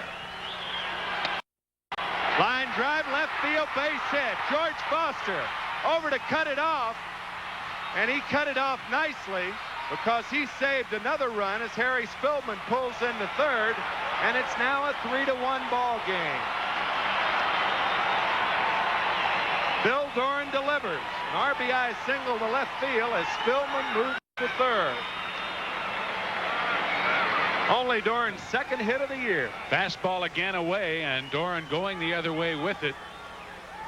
George Foster hustling over and really made a fine play to cut this ball off. George may have twisted his ankle a little bit as Oquendo couldn't handle the short hop, but Hernandez alertly backing up prevented the runner at third from advancing on home. Spillman holding there, and Stottlemyre now on the mound to talk it over with Fitzgerald and Gooden. So the shutout is gone. The third hit in the ball game for Houston plates their first run. I don't think any pitcher worries about a shutout. I think the W is much more important. Mel Stottlemyre knows that. Certainly a veteran of Major League wars with the New York Yankees. Mel's two sons, by the way, go to the University of Nevada, Las Vegas branch. And one of them is a pretty good candidate to play for the Olympic baseball team this year. Baseball is a demonstration sport in the Olympics for the very first time, and probably in the next Olympics will be a competition. Perry Poole 0 for 2. Ball hit well to center. Mookie is there, and Terry Poole hit it well, but Mookie Wilson flags it down. So Dwight Gooden is out of further trouble. 1 run on 2 hits, no errors, and 2 men left. So at the end of 5 innings of play here at the Astrodome, a good ball game. Now here's a word from a good beer, Budweiser. Top of the 6th inning, the Mets lead 3-1, and a new pitcher for the Astros. Mike Lacoste, whom the Mets have already seen in last night's ball game. Lacoste, as you see, 1-0 in spring training with no ERA. Last year he was 5-7 for Houston with a 4.43 ERA. And he pitched 2 innings last night, giving up 1 hit, no runs. This is his second appearance of the year. Mike pitched for Cincinnati for 4 years. He was unconditionally released. Kind of a strange thing to happen for a 25-year-old pitcher with an arm like that. And he was picked up by the Astros in '82. He was 6-6 in '82, and as you said, 5-7 last year. And he'll be facing the heart of the Met order, Hernandez, Foster, and Strawberry. 3-1 Mets. Fastball is outside to Hernandez, who's 1 for 2 with a run scored. Well, Swanee had to get some help after last night. Ron Darling also helping him guard Dick Tidrow in the bullpen. If you were with us, you saw Swanee almost have a heart attack. Hernandez gets a piece of it, fouls it back, 1-1. Last night, the ball was hit sharply into the bullpen, and I don't know if Craig wasn't watching or what, but it almost ate him alive. He had to go into the dugout and recuperate. I don't know what that says about the size of a pitcher when it takes 2 guys to guard him. Tidrow's a pretty big guy. 1-1 to Hernandez. Fastball is outside, 2-1. With Tidrow continuing to throw, would you think that Dwight Gooden has seen the end of his pitching tonight after that shaky 5th inning? Ground ball to Thon, who throws out Keith Hernandez. And there's 1 away. Well, you bring up an interesting point. would they let him go on if there were nothing physically wrong with him? Or would they feel that at this point in the season, as young as he is, that that's just as much as they want him to throw, having kept track of how many pitches he's thrown to this point? Well, Ralph Kiner just brought up an interesting point. It could be that Dwight is having problems with that index finger again. So we'll see whether he comes out to answer the bell in the 6th as Foster steps up. Pops up right side. Could be playable. Night over. And ball into the first or second row of the stands. 0-1 to George, who's 1 for 2 with the run scored. Foster's home run last night, the 290th of his career. He and Rusty Staub are tied for 50th place on the all-time home run list. 290 dingers, huh? It's a lot of times going around those bases. Our colleague Ralph Kiner went around them 368 times in only 10 years. That's Hitman. Sinker tap foul. 0-2 to George Foster. That's 36.8 home runs a year for 10 years. Ralph ranking second to Babe Ruth in home run ratio per at bat. And Ralph hit a lot like the one Strawberry hit tonight. High and deep. Hit a lot down the left field line too, from what I understand. Low fastballs. No wonder he doesn't like guys being pitched down and in. Kiner's corner. Old Forbes Field. 1-2 to Foster. He got him with a slider. So Foster goes down on strikes. A good pitch to George. Breaks right straight down, and George swings right over the top of it. You know, the Mets win 8-1 last night, and 11 Mets went down on strikes for the evening. And that along with 14 base hits for the Mets. A lot of activity. Here's Strawberry. He homered his first time up tonight. Slider on the outside part of the plate. A little teaser. It's 0-1 to Darrell.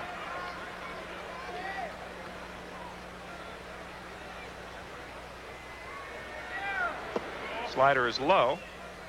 1-1 to Darrell Strawberry. Darrell's second home run of the year. He has 2 of the 3 the Mets have, as you mentioned. George Foster with the other one last night.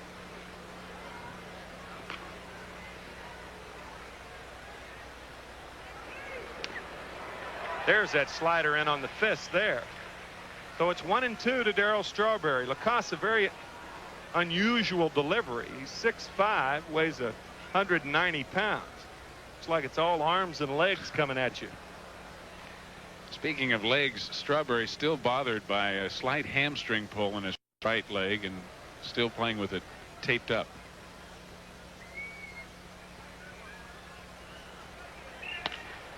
Well, he went for a bad ball, lifts it to left field. Jose Cruz, the left fielder, makes the one-handed catch.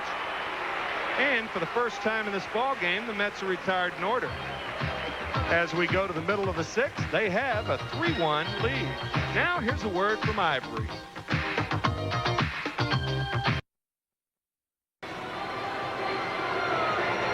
Well, we're back, and the Mets have a new pitcher. As we theorized in the top of the 6th, it's Dr. Dirt, Dick Tidrow. And as you see, a spring training record 0-2, but a good ERA of 2.53. This is his second appearance. He pitched the opening day game, 1 inning in relief at Cincinnati, gave up no hits, no runs, struck out 1 batter.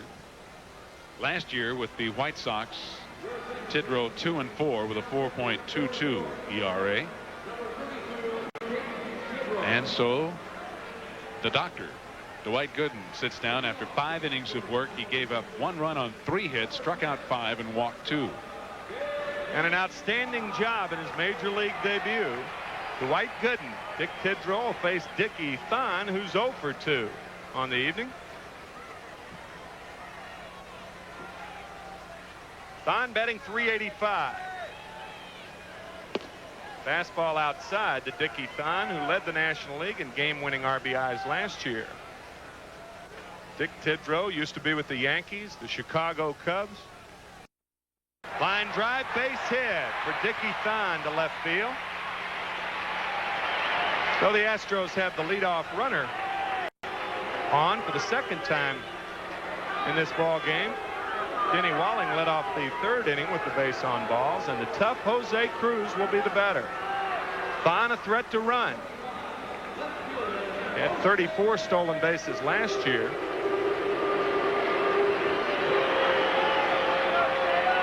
Cruz 0 for 2 on the evening.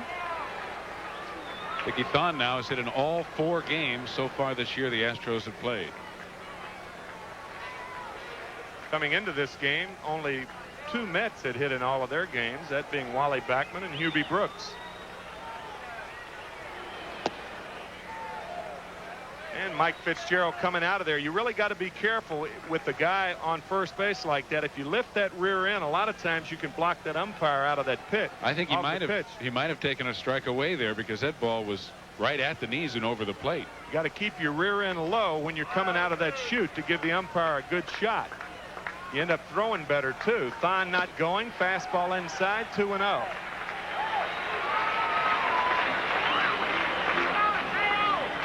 The Mets lead 3-1, but the Astros threatening. The tough Jose Cruz with a count 2-0. Thon at first, nobody out.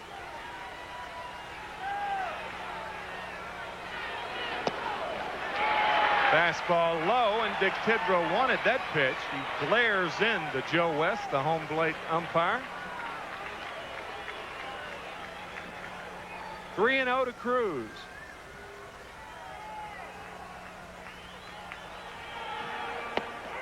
There's a strike. You see Fitzy's coming up too soon back there, and that can really mess an umpire up. Because after all, the out's more important than thwarting the stolen base right here. They've got a 2-run lead, not a 1-run lead. 3-1 to Cruz. Thon not going. Fastball outside, and Jose Cruz is on there.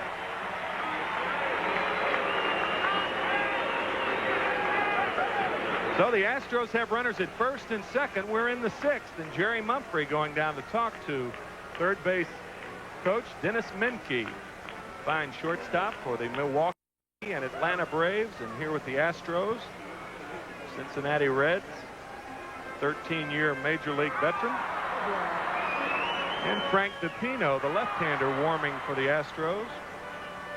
What a year he had last year with 20 saves. He's the reason many people feel the Astros have one of the best bullpens around, even without Joe Sambito. He, along with Bill Dawley, who had 14 saves last year. Here's Mumphrey. He's 0 for 2 this evening, and he tries to bunt. And it's an errant attempt, and it's 0-1.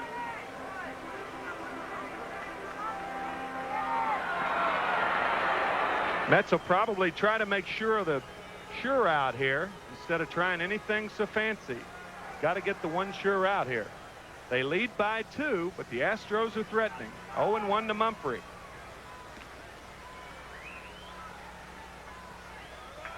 You know what Tidrow was doing then? He was staring off the signs. A lot of pitchers like to do that. They don't shake off, they stare it off. Thon at second, Cruz at first, nobody out.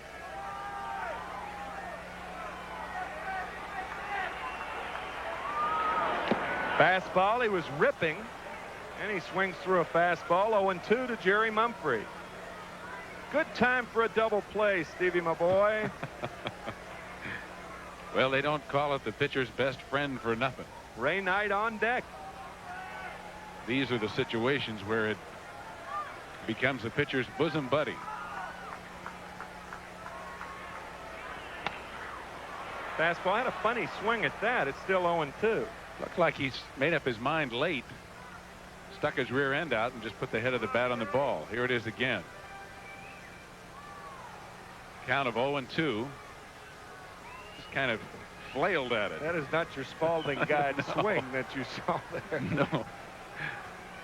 Jerry Mumphrey, a good ball player. As you said earlier, he had 336 last year in 41 games for the Astros. Outfield deep. Mookie Wilson shading Jerry toward left center field. 0-2 the count. Fastball misses inside. 1-2. Had a long talk with Dick about the fact that I never could hit him, and I couldn't figure it out. And he was talking about the hesitation in his pitch as we look at Davey Johnson, L. Stottlemyre.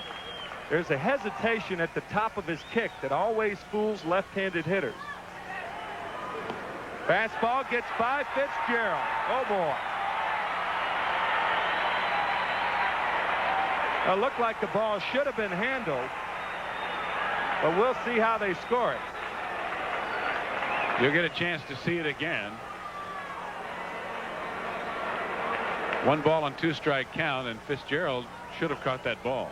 You know, you talk about that hesitation. A lot of times your catchers do what a hitter would do. Even though he knows what's coming. This ball, it is scored a pass ball. I thought they would give him a pass ball because the ball wasn't in the dirt. So runners at second, third now. Still no outs, I should say. And it's 2-2 to Mumford.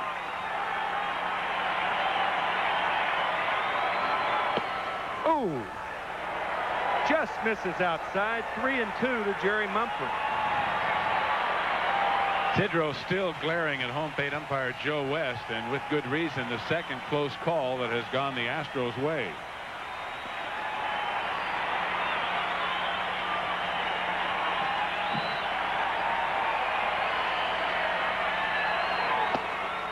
Fastball is outside, and he loads him up.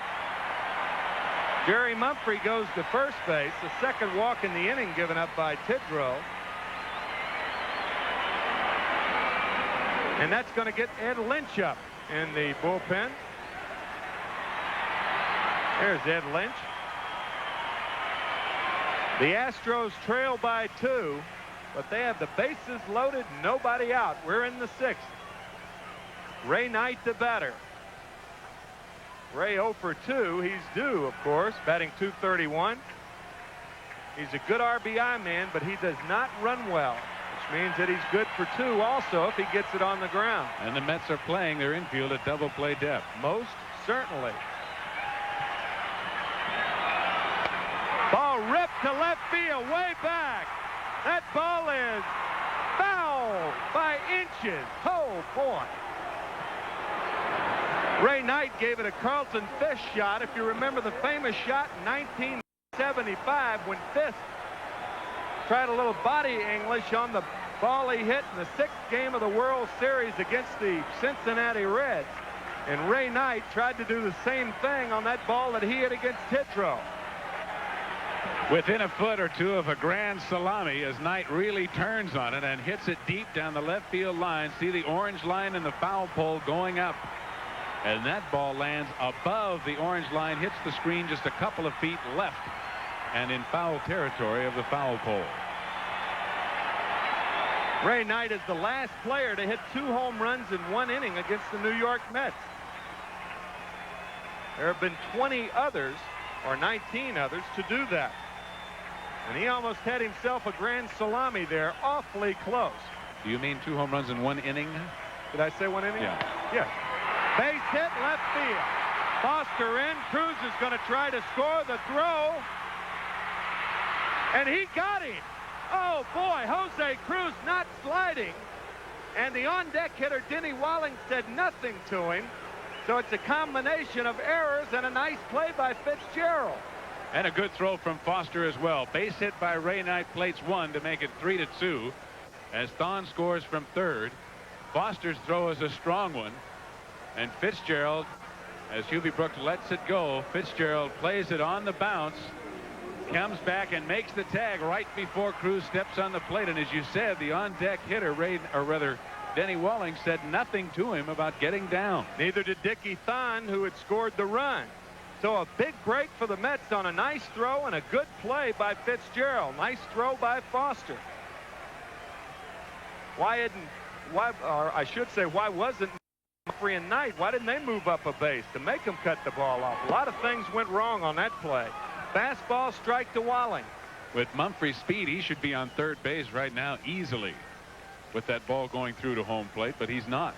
Ball hit sharply to left field, and even with no out, Dennis Menke sent him. Jose Cruz, that is. Fastball is outside, 1-1 to Walling. Boy, what a break that was.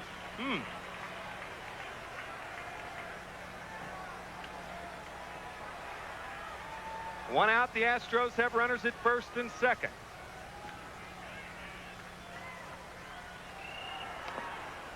Foul ball, 1-2 by Walling. Walling did not have a good swing at that pitch, and again you may be seeing what you talked about, Timmy, how left-handers have a problem with that hesitation in the motion. Mumphrey before flailing at a ball, and that time Walling didn't have a good cut. I know I always had problems hitting this guy. It's tough to pick up, and he would throw balls in an area where you would normally hack and have a good hack at him. Down and in area.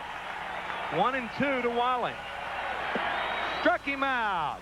And you know, even with that swing, he looked unsure of that swing. And that was down and in again. And a big strikeout for Tidrow. This ball breaking down and in. And as you see, Walling's hand coming off the bat, he did not have a good swing. He didn't really get into the ball at all. So Tidrow, tough on the left-handers. Not out of the woods yet. Alan Ashby, who's 1 for 2, will be the batter. The Astros have 5 hits. The Mets with 7 hits in the lead, 3-2. You saw the Mets win a ball game on Wednesday night when Junior Ortiz tried to go to second base on a base hit to right where Hubie Brooks would have been a dead duck at home. That was the first run of the game that Darling won 2-0. And tonight, had the Astros traded that run for the out, it would be a tie ball game right now. But they didn't force the play and make the Mets cut the ball off. 2 out, first and second, 3-2 Mets. We're in the 6th of a good ball game. Strike. 0-1 to Ashby.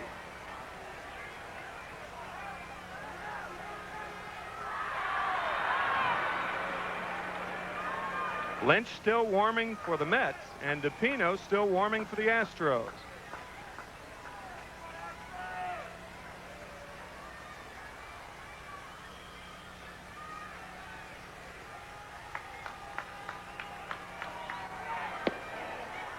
Slider misses away. 1-1 to Ashby. I think the tension for this early in the season is probably the way it is because everybody's pulling for Dwight Gooden to sink his teeth into his first major league win, huh?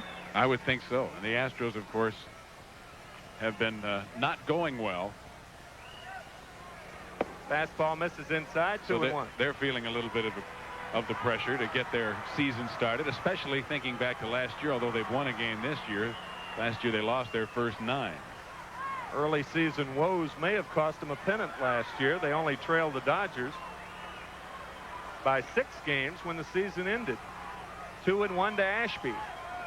Fastball, strike, just got the inside corner. So Joe West taketh away, and Joe West giveth. This ball really runs in on Ashby. It looks like he cuts it a little bit. Tidrow's delivery, sweeping across the inside corner. So it's 2-2 to Alan Ashby. Deuces are wild. 2 outs, 2-2 on the hitter. 3-2 the score. Mets are up. Nice play, Fitzgerald. But Fitzgerald, who had a pass ball earlier in the inning, comes back and makes a nice play on a ball in the dirt. Fitzgerald pouncing over now, keeping those hands down and getting his body in front of the ball. Looked like the ball ran right up his right arm. That's what you want it to do. That's right. Any part of that body on the ball is the important thing, to keep it in front of you. Yeah, you coddle it. Just like a strawberry sundae. 3-2 to Ashby. Fastball misses. It's low, and that's going to load him up. So the bases are loaded once more. 3rd walk in the inning given up by Tidrow. And we'll see who the batter's going to be. Probably that Craig Reynolds, who pinch hit in last night's game. Nope. And that's wrong again. It's going to be Enos Cabell.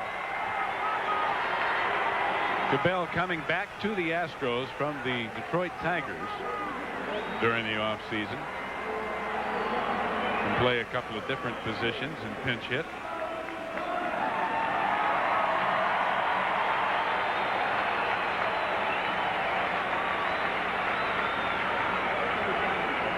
Now the Mets got a big break when George Foster threw out Jose Cruz at home plate earlier in the inning for the first out of the inning. Tidrow got Walling on strike, but now he walks Alan Ashby. Frank DePino will be the pitcher in the 7th inning. Last year with Detroit, Cabell hit .311 with 5 homers and 46 RBIs, his career high batting average. He left the Houston Astros initially, along with Chris Borgios, for Bob Nepper, the starting pitcher in tonight's game, who stands to be the loser. He cannot win it. Two out, bases loaded. Excuse me, Timmy. This is Cabell's first at bat this year. Slider strike, so Tidrow's ahead of him 0-1. Cabell came to the Astros initially in the Lee May trade back in 1974. So he's much traveled, but I'm sure he feels like he's back home here in the Dome. Swing and a miss, and another slider, 0-2. And I remember this guy very vividly, Steve. You could throw the ball under a plate when you get ahead of him, and he'll swing at it. He's as free a swinger with 2 strikes as anybody around. Bases loaded, 0.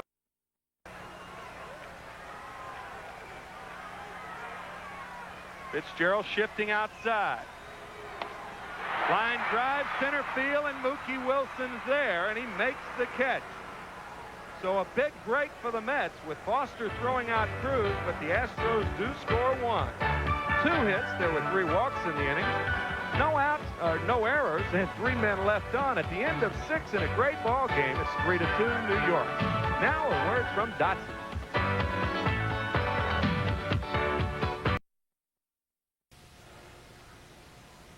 Well, fans, don't fail to miss all the action of the next Mets home game right here on Channel 9, or rather the game on the road, I should say. The Mets again will take on the Houston Astros tomorrow night at 7 o'clock right here on Channel 9.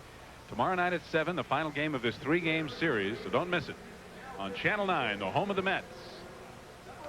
And a fellow who has been around the Mets as long as the Mets have been the Mets is back in, and as well as a new pitcher for the Astros. Here's Ralph Kiner. Okay, Steve, and the new pitcher, hard throwing to Pino, and he is something else. The Mets 3 runs on 7 hits, and the Astros 2 runs on 5.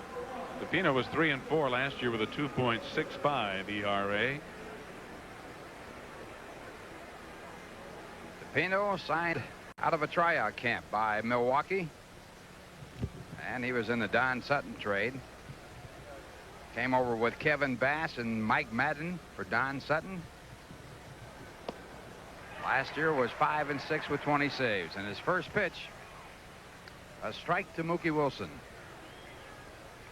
Well, Jay Horwitz, our PR director, informs me that Dwight Gooden was taken out of the ball game because his limit on pitches that they had projected going into the ball game was reached, and there's nothing physically wrong with him. The finger's not bothering him, and he didn't hurt himself in any way.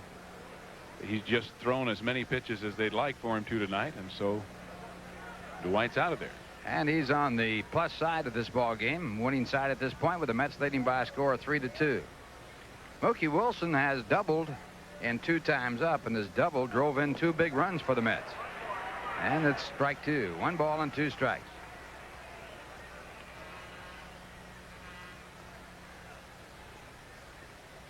Mookie last season batted .276 with 7 home runs and was the leadoff batter for the Mets. Had 54 stolen bases. Leading off here in the top of the 7th.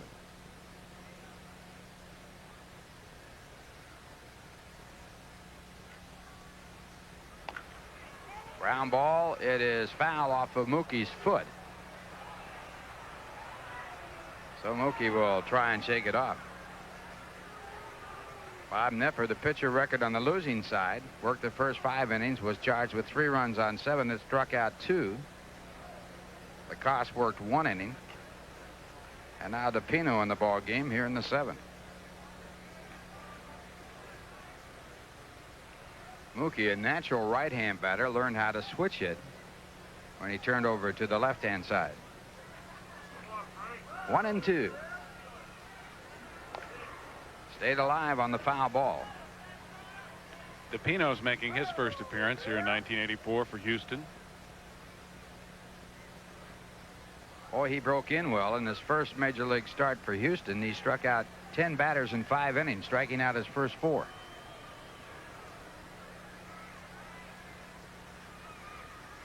Won that ball game against San Diego. Strike 3. So DePino comes in with a fastball and picks up his first victim. And that'll bring up Hubie Brooks. Pino from Syracuse, New York.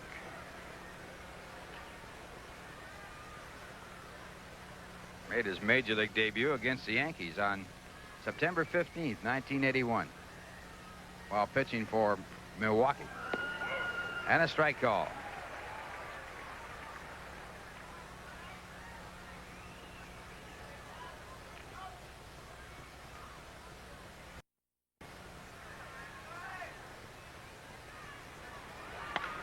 Looped into center field, going over as Jerry Mumphrey, and he tracks it down. So Hubie Brooks flies out to center field, 2 men away. And that'll bring up Mike Fitzgerald, who has a base hit and 2 times up. Fitzgerald singled to center field in the 3rd.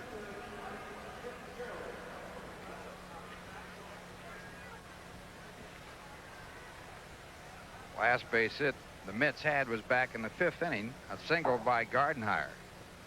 Ross Jones in the on-deck circle for the Mets as the pitchers do up next.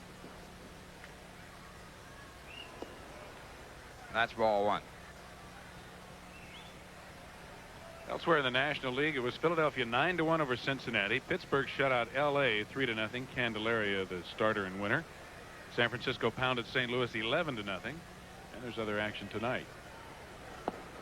You know, a little known fact, at least it's not publicized to any extent, Candelaria has one of the best percentage win records in baseball. Does he? Well, he's a good one. And unhappy in Pittsburgh. 2 balls, no strikes to Mike Fitzgerald. Now ball 3. Montreal is leading Atlanta 5-2, bottom of the 8th inning. Benedict a home run for Atlanta. Wallach a home run for Montreal. Chicago has scored at San Diego in the top of the 1st and lead 1-0. Trout against Whitson. And we'll check the American League later. Ball 4, so the Mets get a base runner as Fitzgerald walks with 2 men away. That's the first walk that the Astros pitchers have allowed as you look at Doug Sisk in the Mets bullpen now. Minnesota beat Baltimore 13-4. Detroit shut out Chicago 4-0 as Jack Morris pitched a no-hitter today. In a rain-shortened game, Texas beat the Yankees 8-5. Boston shut out Oakland 3-0. And Cleveland at Kansas City was rained out. Toronto leads California 1-0, bottom of the 2nd. No score 1st inning, Milwaukee at Seattle. And the batter for the Mets is Ross Jones, acquired from the Dodger organization. And the appeal play, no swing, says first base umpire Doug Harvey. So it's ball 1. Ross Jones batting for the 2nd time this year, both as a pinch hitter without a hit. And batting for Dick Tedrow, who worked 1 inning, gave up 2 hits, was charged with 1 run. It was earned, walked 3, and struck out 1.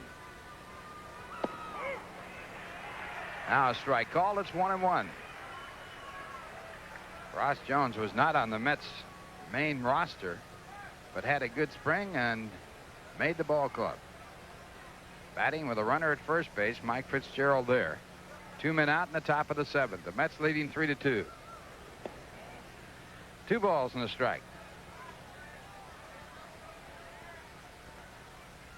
Pino taking up some of the slack when Houston lost Joe Sambito, their ace left-handed relief pitcher. Sambito still trying to recover from an arm operation. Did pitch some this spring with a positive spring training, but on the disabled list at this point. And that's ball 3. 3 balls and a strike. Ross Jones played for Albuquerque last year, the Dodgers AAA farm club in the Pacific Coast League. He hit .273 there. And when you talk about Albuquerque, you have to keep in mind that it's a mile-high city, or just about that high. The ball travels very well there. Ball fouled away. So the count goes to 3-2, and the runner at first base, Fitzgerald, will be running with the pitch.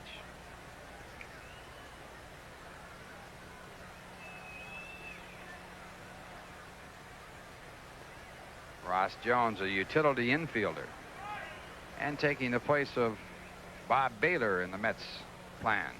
Baylor going to the Dodgers. Runner goes, and that is ball 4. Now the Mets have runners at first and second with 2 men out.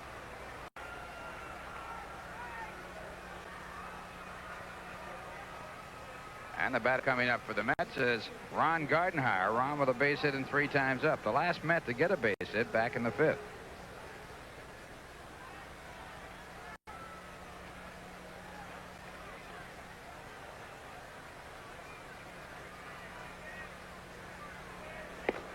And a ball.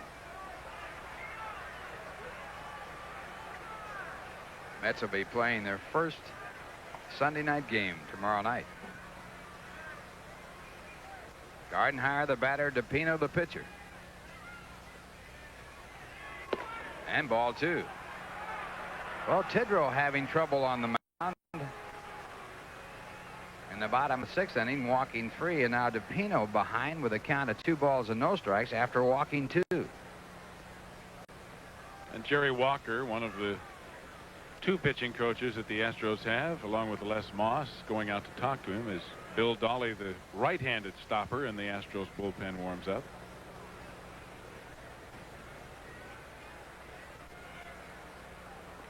Last year, Les Moss was the pitcher. Last year, Les Moss was the pitching coach. Good ones, you take the bat.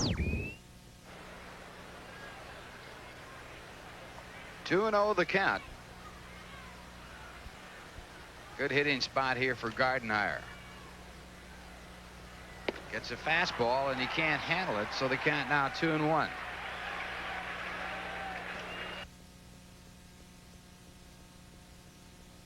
For Davy Johnson last season and hit .287. He was a .063 hitter for the Mets in 17 games. Got a tough job here. Back to the fastball. It's hit to right field. Cherry Poole will get it. And that catch retires aside. So the Mets get 2 walks and leave 2. And the score at the end of 6.5 innings. The Mets 3 and Houston 2.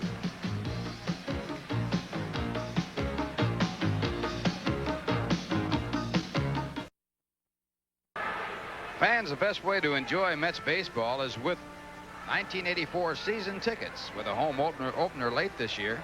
That'll be on April 17th. There's still plenty of time to come to Shea and select from the choice seat locations still available on a season basis. With season tickets, there's no waiting on lines. You maintain the best seats for the big promotional days, and you'll receive a substantial discount from the regular per-game ticket price. Best of all, you're near the action all year as the young Mets battle their National League opponents. If you don't want the full season plan, there are plenty of smaller ticket plans to choose from. So take advantage of the best sports buy in town and call for further information. Dial 212-507-TIXX. That's 507-TIXX. And please call Monday through Friday, 9 to 5. Well, Doug Siss, the new pitcher for the Mets, had a fine spring, was 3-1 with a 2.98 ERA. And this is his second appearance. Wednesday night, he saved the game as Junior Ortiz is in to catch. Doug Siss picked up the save in relief of Ron Darling as the Mets picked up their first win. He pitched 3 innings against the Reds, gave up 1 hit and struck out 2. And Siss working to the leadoff batter, Bill Duran, here in the bottom half of the 7th. The Mets leading 3-2. They had 3 runs on 7 hits. The Astros 2 runs on 5. First pitch a ball, and now a foul ball. And the count 1 ball and 1 strike. Last year with the Mets, Doug Sisk picked up the opening day win in relief of Tom Seaver and had a record of 5-4 with 11 saves and a 2.24 ERA. And he set a mid-record for appearances with 67, breaking a record of 63 held by Skip Lockwood. Fastball, and it's ball 2. 2-1 the count. Duran in this game 1 for 3, had a base hit in the 5th off of the starting pitcher Dwight Gooden, the doctor. Got a strike, 2-2. Opening day, Doug Sisk got his first major league win, working 3 innings against the Phillies. Vern Rule, the veteran Vern Rule, throwing in the bullpen for Houston. Ground ball slowly out to the first base side. Hernandez will try for it, and he does make the play. It's a tough play. Hernandez decided he'd better take it himself and had to make the dive to the bag to get there. Well, he found out that Doug Sisk could record the out. As Hernandez picks up the ball, he can see right away that Sisk isn't over, and he has to dive and makes a fine play to record the out as Doran runs very well. Hernandez, probably the best fielding first baseman in the game. So 1 away, and the batter will be Terry Poole. Poole 0 for 3. As you look at the Golden Glover, Keith Hernandez.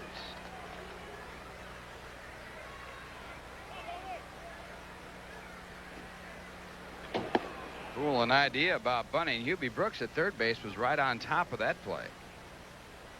And Poole taking the pitch, it was out of the strike zone. Poole hitting .267 in this short season. 2-0.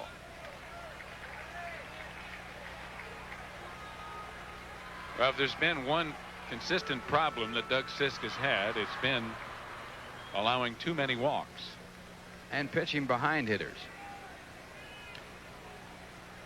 Did have a earned run average last year, 2.24. And he misses again, 3-0. Strangely enough, Steve, he was a sharpshooter and almost made the 1976 Olympic rifle team, and he really could hit the target there. This is a little different. There's a sinking fastball. He has a lot of movement on his fastball, and that might be one of the reasons why he has control problems. Dickie Thon in the on-deck circle. He's a tough man. And this ball hitting the air to left field. Foster back near the warning track. And he makes the play. Sisk has given up only 2 home runs in his major league career. One to Mike Schmidt and one to Andre Dawson. They both won ball games against him. And here's Dickie Thon. Dickie 1 for 3 in tonight's ball game. Single to left field off Dick Tidrow in the 6th inning. Later on scored. Mets leading 3-2. 2 men away, bottom half of the 7th.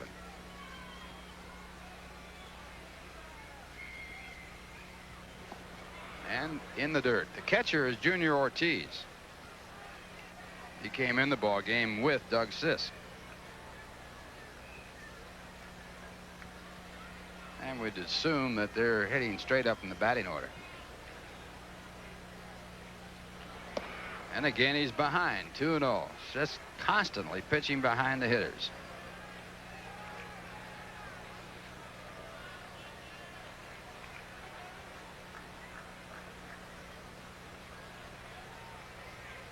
Thon with 20 home runs last season has amazing power for his size.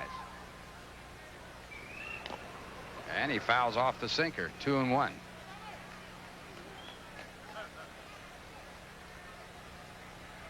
Thon gave up childhood for baseball. He started young. Started at 5 years of age. I don't think baseball players ever give up childhood. You think this is a kid's game, huh? No, it's a man's game, but you got to have some child in you. Now they count at 2-2 in the foul ball. Well, I've seen players cry like babies.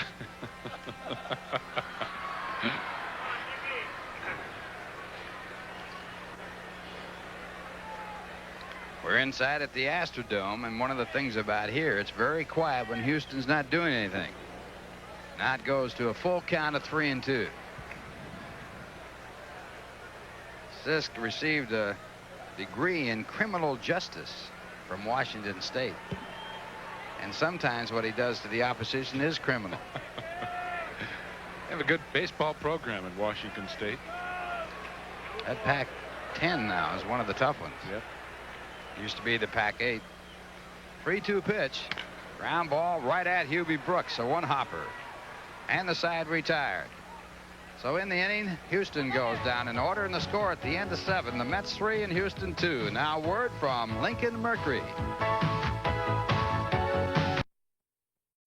Jose Oquendo, the leadoff for the Mets. We're in the top of the 8th inning. The Mets leading by a score of 3-2. It'll be Oquendo, Hernandez, and Foster for the Mets against the hard-throwing DePino. And Oquendo looking for his second base hit. He's 1 for 3 tonight. Frank DiPino on the mound for Houston.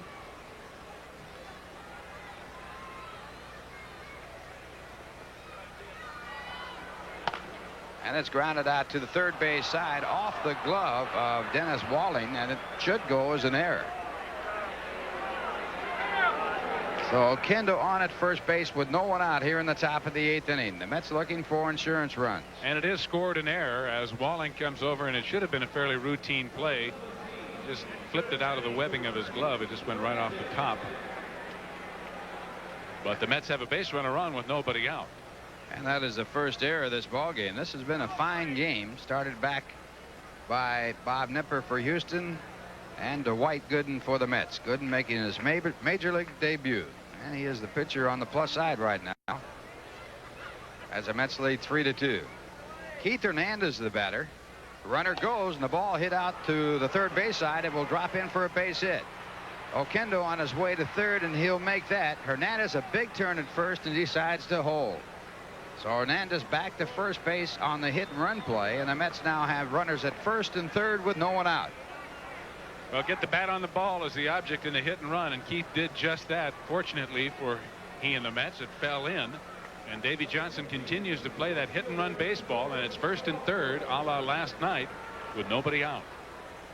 Well, the hit and run play, the type of play that forces the batter to get the bat on the ball, and you get a lot of blue base hits on it. He has to protect their runner, and in that case Hernandez was protecting the runner and came up with a base hit. And now it's George Foster. Foster doubled over the head of Terry Poole in right field back in the 4th inning for his base hit in this game. He's 1 for 3. Last night he was 4 for 5 with a home run. And Houston playing in for a play at the plate. They have their infield in, and the fastball for ball 1.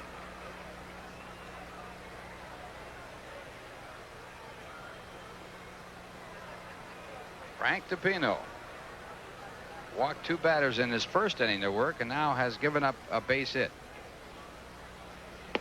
Misses again. It's ball 2, and the count 2-0.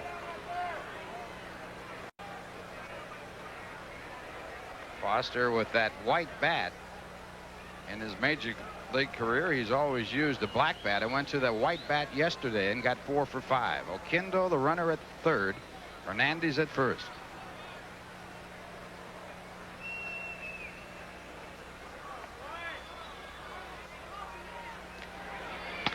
Ground ball pulled foul. So the count 2 balls and a strike. Well, this time Swanee didn't have to go into the dugout for repairs, at least. Last night's ball game, if you missed it, Swan almost got decapitated out there trying to guard the warming up pitcher. Jesse Orozco is throwing in the bullpen. That's the reason Swan is out there. 2-1 the count.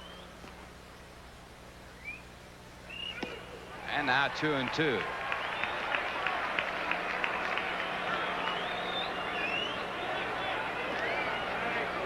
Foster so far this season hitting .375, and that is Jesse Orozco.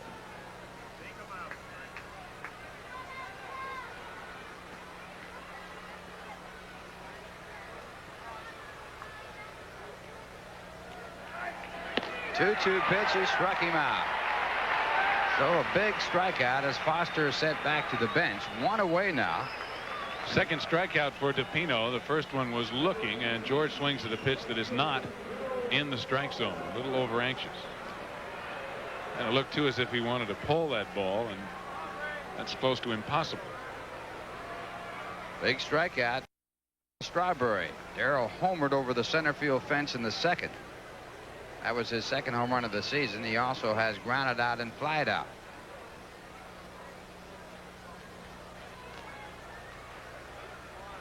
Houston with their infield set up at a halfway point at short and second, almost in. And a strike.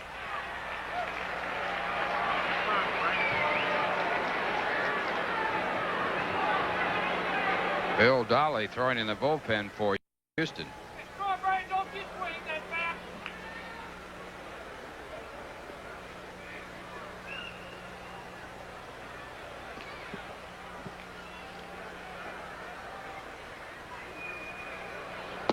Missed with a breaking ball and they counted 1 ball and 1 strike. The Astros are not really playing a double play depth in the middle of the infield, which of course now with the strikeout of Foster could end the inning. Strawberry, however, a very difficult fellow to double up, and should they get that kind of ball, they're going to have a tough angle to turn it at second base, but they are concerned about allowing another run to the Mets. Don't believe they can make a double play on a ground ball against Strawberry. And that's strike 2. 1-2. Well, back in the 5th inning, Gooden pitched out of a big jam with some fine pitching. Now DePino trying to do the same.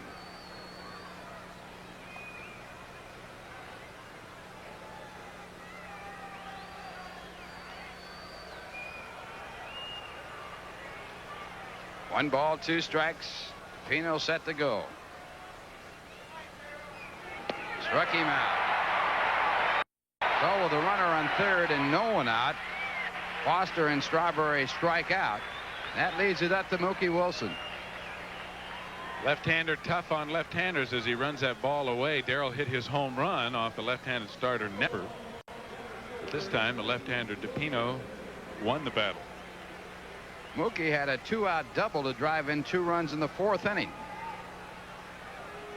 He is 1 for 3 in the game.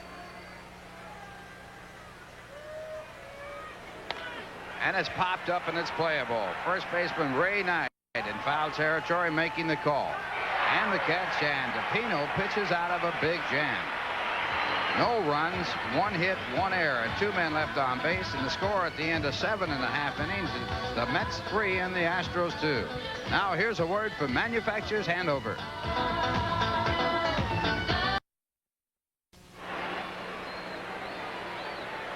Well, we're going now to the bottom half of the 8th. The Mets leading 3-2.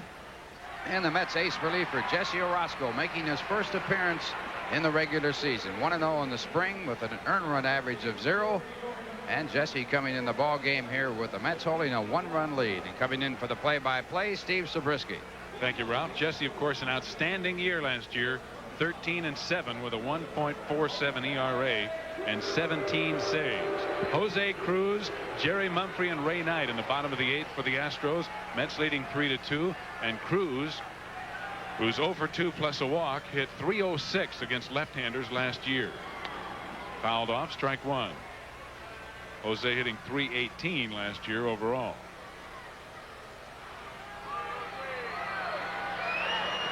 So the Mets have the guy they want out there in this situation with a 1-run lead late in the ball game in Jesse Orosco.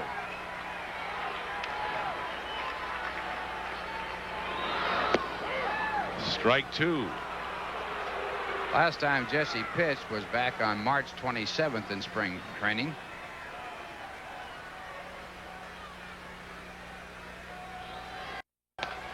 And a 2-strike pitch fouled off. It's still 0-2. Jesse, of course, was devastating last year. Had the lowest ERA in the National League.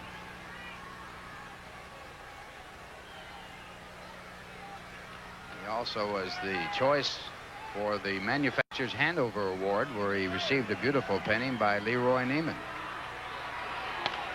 And again, Cruz fouls it off. Still 0-2. Jose is off to a slow start, hitting only 100 so far this year.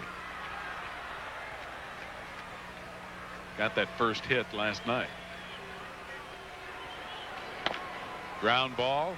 Gardenhire charging and makes a good strong throw. There's one away. Not a routine play.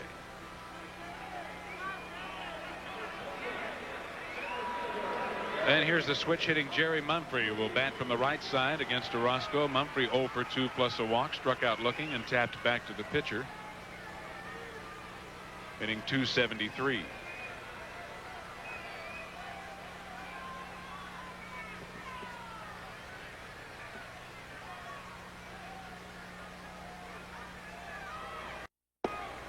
A feeble swing, strike 1. Astros have shown a propensity to swing at the first pitch all night long tonight, regardless of who's pitching.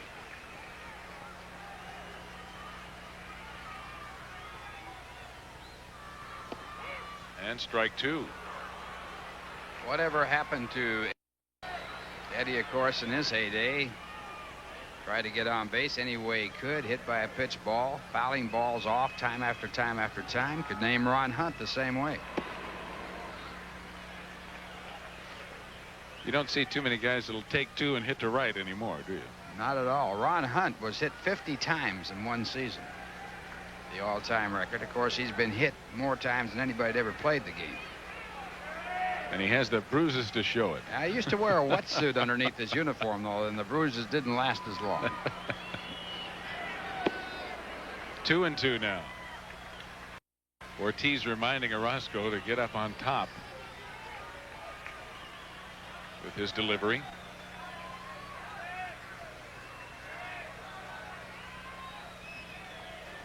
And the breaking ball high again, and the count is full after Jesse had Mumphrey 0-2. Both those last two curveballs were hanging curves. Orozco made 4 appearances versus Houston last year. 10 innings of work. He gave up 5 hits, walked 1 and struck out 7. Fouled hard into the stands. He had 3 no decisions and 1 save. Take a look at Orozco's movement. It's tough on left-hand batters and tough on right-hand batters, and he was obtained from the Twins for Jerry Koosman.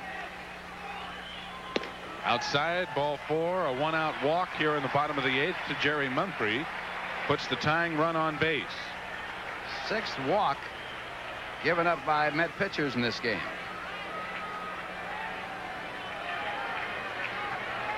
And here's Ray Knight. Knight with an RBI single to left his last time up. Also struck out and flied to center.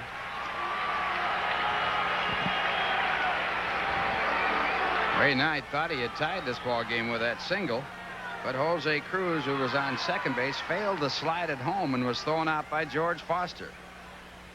And at this point in the ball game, the key play of the game.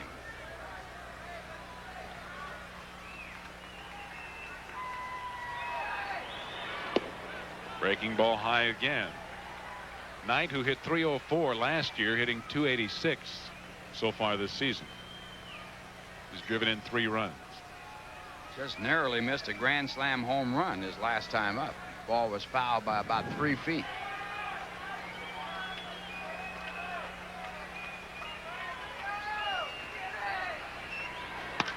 Popped up and playable. Gardenhire drifting out into short right field. Makes the catch. And this is not an easy ballpark for those high pop flies, even with the roof painted. Looked like the wind got that one. Sometimes you can't pick that ball up very easily, but Gardenhire stayed with it, and now there are 2 out. And here's Denny Walling. Walling walked and stole a base in the 3rd, singled to left and scored in the 5th, and struck out swinging in the 6th. Now hitting .182.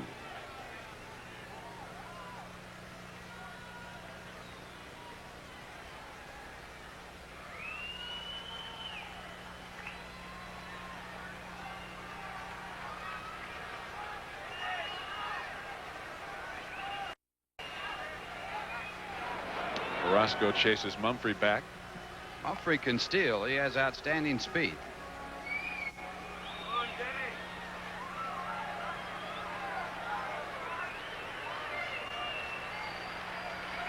And again, Orozco goes over there.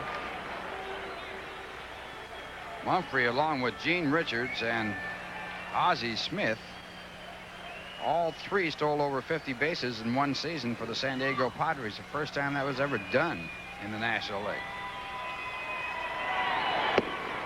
Good fastball from Jesse, and Ortiz fakes a throw down to first base.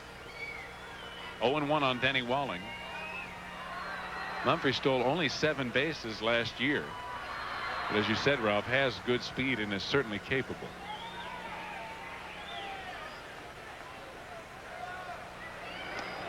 Little flip throw over.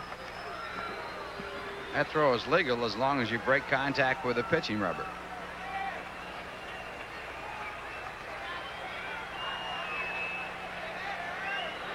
Breaking ball right in there. It's 0-2. And although Jesse has walked Jerry Mumphrey in this inning, he's been ahead of every hitter. He was 0-2 on Mumphrey before he walked him.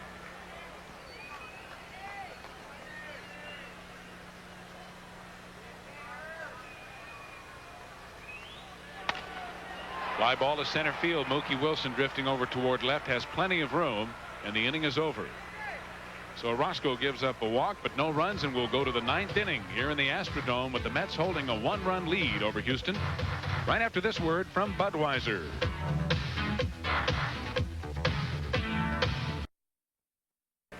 All this week, every movie here on Channel 9 is an Academy Award winner.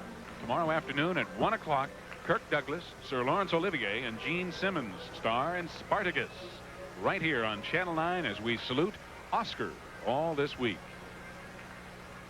Final scores in the National League: Philadelphia 9, Cincinnati 1. Jerry Kuzman the winner, and McGraw got a save. Sounds like 1973. Pittsburgh over the Dodgers 3-0. Candelaria the winning pitcher. He did not go all the way. San Francisco shut out St. Louis 11-0. Winning pitcher was Robinson. The loser LaPointe. Robinson did not go all the way. Montreal defeated Atlanta 7-2. Palmer the winner, Falcone the loser.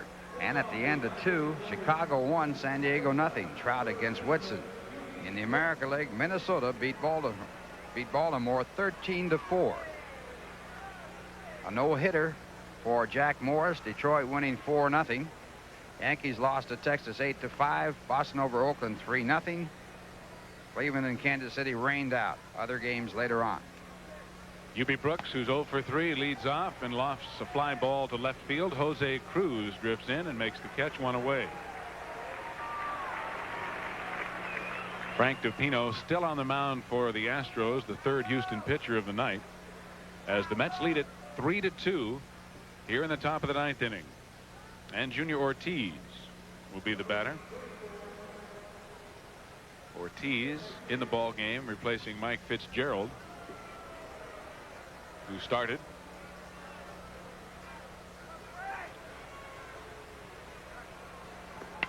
And Junior lines one hard into the seats behind the Houston dugout for strike 1. I hope they were watching the game. Ortiz hitting .259.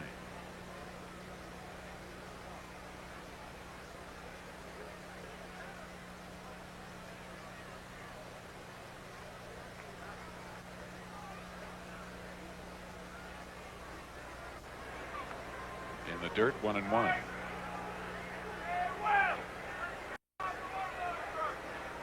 Mike Fitzgerald was 1 for 2 plus a walk.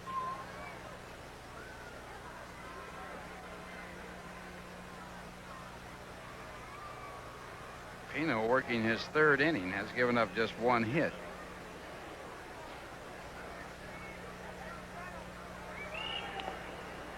Fouled off, 1-2. That 1 hit, a single by Keith Hernandez in the 8th inning. The Mets had runners at 1st and 3rd with nobody out and failed to score as DePino struck out Foster, Strawberry, and got Wilson to pop up to first baseman Ray Knight.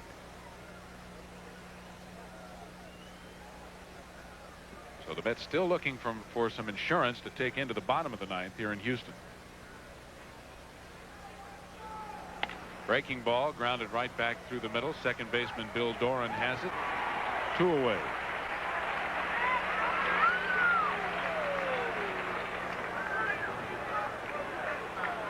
And Jesse Orosco will bat for himself here with 2 out and nobody on in the 9th. Obviously, you want Jess on the hill in the bottom of the 9th.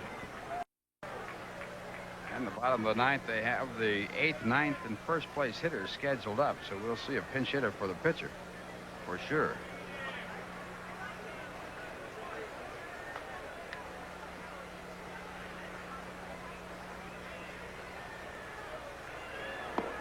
Ball 1. Orosco batted .333 last year, 4 for 12. He's a .176 lifetime hitter. You could have left that out. .333 he would have liked. Well, he's improved a lot, you see. 1-1, 2 out, nobody on. And ball 2. DePino has walked 2.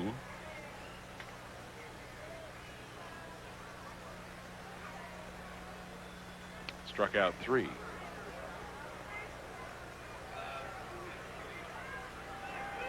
Fastball fouled off, and it's 2-2.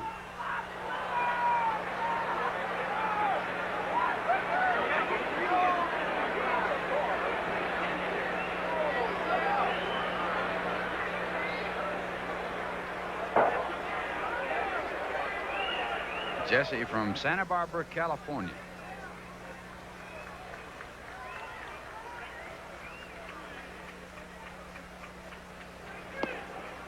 The count is full now. I guess the best ball player from Santa Barbara was Eddie Matthews. He was a good one. Hall of Famer. One of my boyhood heroes, as a matter of fact. I hope he didn't hear that. Now, Ralph, I'm not that old.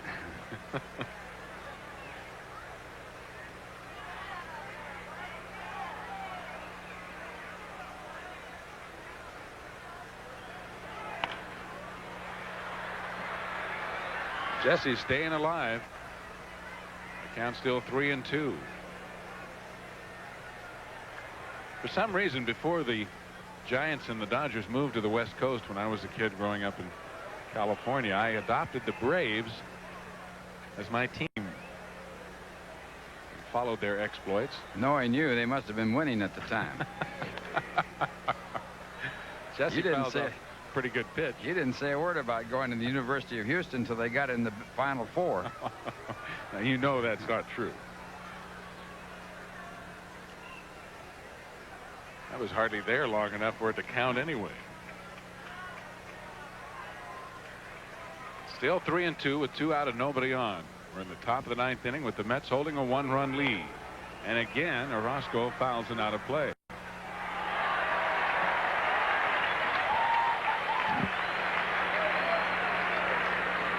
Fans applaud a nice catch by somebody in the loge seats.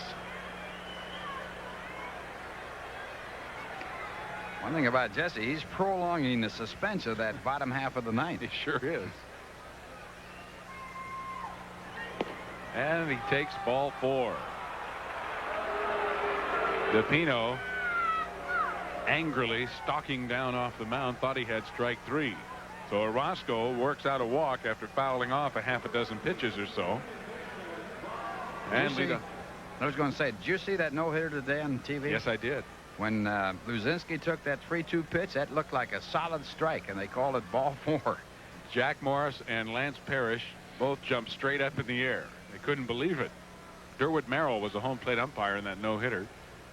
And there were a couple other close calls, but with the help of great fielding by first baseman Dave Bergman, whom the Tigers acquired from San Francisco, Morris came out of it with a no-hitter. Ron Gardenhire takes the ball. Gardenhire 1 for 4, single to center back in the 5th inning. You know, it figures he'd pitch a no-hitter. Anybody that would wrestle alligators has got to be tough. Or strange, or both. He did have a clue to it. He said if you tape their eyes, in other words, put tape over their eyes, they're a little more gentle. That makes sense. They just certainly wouldn't know where to bite. I want to know how do you get the tape in their eyes, though? You better first put some tape around their mouth. 2 balls and no strikes. And a ground ball to short. Vaughn will go to Doran at second base for the short one, and the inning is over. So the suspense is prolonged, but it is imminent as we will go to the bottom of the 9th inning with the Mets holding a 3-2 lead. Right after this word from Oldsmobile.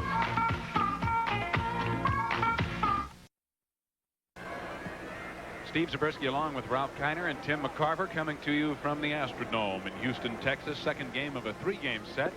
Tomorrow night we'll be on the air 7 o'clock Eastern time for the final game of this series. And as we go to the bottom of the 9th, Jesse will be trying to save it for Dwight Gooden. And on tomorrow night's telecast, Mike Torres, the opening day loser in Cincinnati, will oppose Joe Niekro, who lost the Houston opener for the Astros, as they go at it here in the final game of this series. We'll be on the air at 7 o'clock Eastern time tomorrow right here on Channel 9. And lots of things happening tonight as Dwight Gooden sits in the dugout. I don't believe Ralphie has gone into the clubhouse as many starting pitchers would, as he wants to hang on. There he is. Well, he's Still sitting on his first major league win, and if Roscoe can preserve it. Dwight pitched very well, pitching the first 5. He gave up a run on 3 hits, struck out 5, and walked 2. And here is Alan Ashby, who will be followed by a pinch hitter. It looks like it'll be Floyd Bannister, who's out on deck, and then the top of the order in Bill Doran. Did I say Floyd? Alan Bannister. Floyd Bannister, a pitcher in the American League who worked today, as a matter of fact. Who used to pitch here. That's right. Ashby takes a breaking ball for strike 1. And now a ball has gotten away from the Houston bullpen. No, it's a pennant that fell down from the stands, apparently retrieved by the ball boy down there.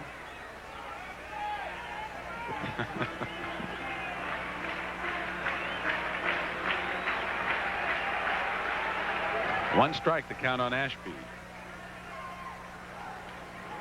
And again, the breaking ball from Orozco. They want the appeal to first base umpire Doug Harvey. He says no. The scoreboard says 0-2, but apparently it's 1-1.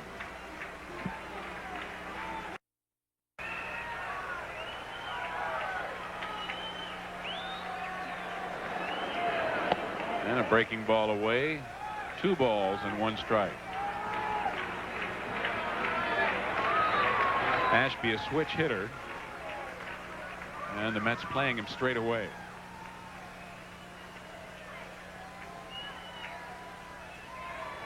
Fastball missed. 2-2.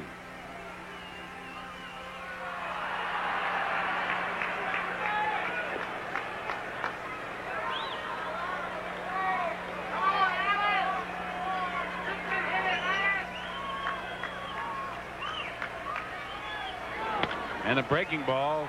Hubie Brooks. And a good strong throw, 1 away. Well, we should have Tim McCarver up here because Tim is not an advocate of playing close to the line. And Hubie was guarding the line to guard against the extra base hit and had a tough play to get that ball, which looked like it might go through for a single. One of the things that helped him is that Ashby does not run very well, and Hubie had time to right himself and make a good throw. Well, here's Alan Bannister. As you see, hit 125 in the spring.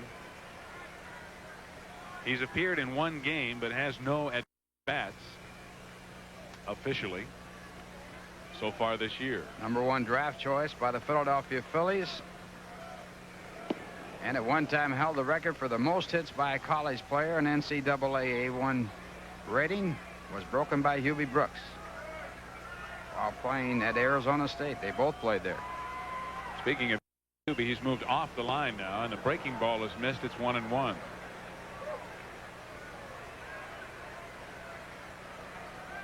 There's Brooks at third. Hernandez off the line also at first. Fastball, ground ball down the line, but foul. And the count is 1-2. 1 out, nobody on, bottom of the 9th, as Alan Bannister pinch hits and Bill Doran, the leadoff batter, is on deck. Doran is 1 for 4 in the ball game. The Astros have 5 hits. The Mets 8.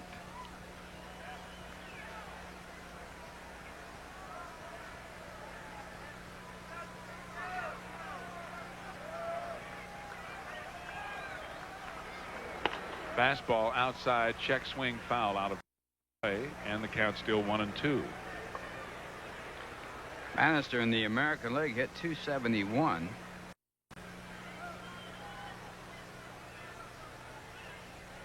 Last year as a pinch hitter for Cleveland, he was 5 for 10. Not too shabby. Pretty strong. He had a grand slam home run as a pinch hitter for Cleveland last year, and it was off of Rick Waits.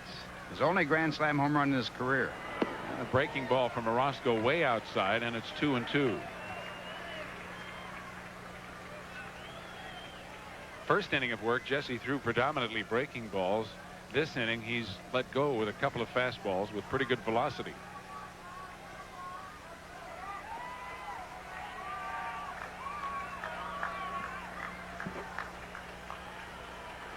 And the breaking ball popped up foul out of play, high behind the Mets dugout, and the count holding at 2-2.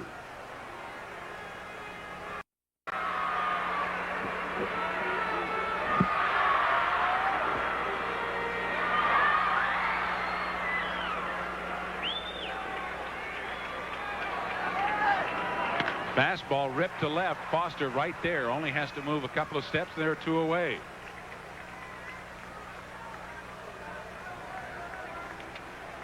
So 1 out remains, and Bill Doran is the last chance for the Astros. Make plans now to attend the Mets 19th annual welcome home dinner Wednesday night, April 18th at the Sheraton Center Hotel in New York. Tickets are $32 each. For further information, call the Mets at 212-507-METS. As the Mets will come home the 17th to open a 3-game series against Montreal. Fastball is fouled out of play for strike 1. 2 out, nobody on, bottom of the 9th. The 3-2 Mets lead.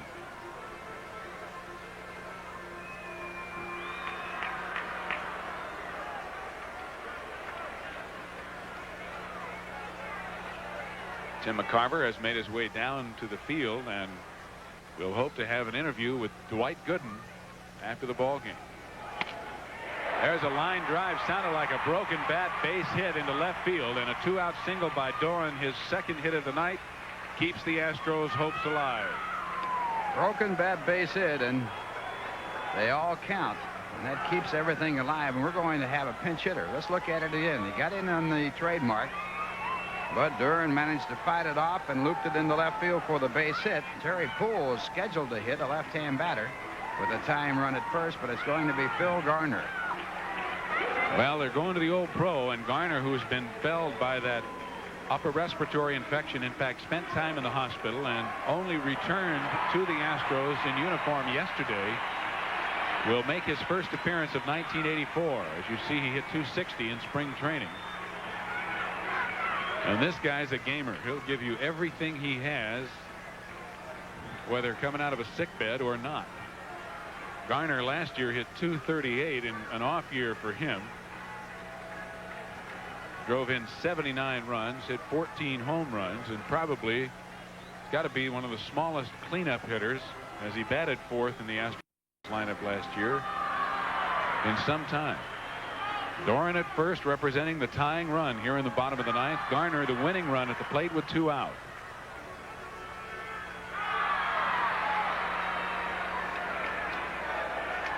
What did Yogi say? It's never over till it's over. Truer words were never spoken.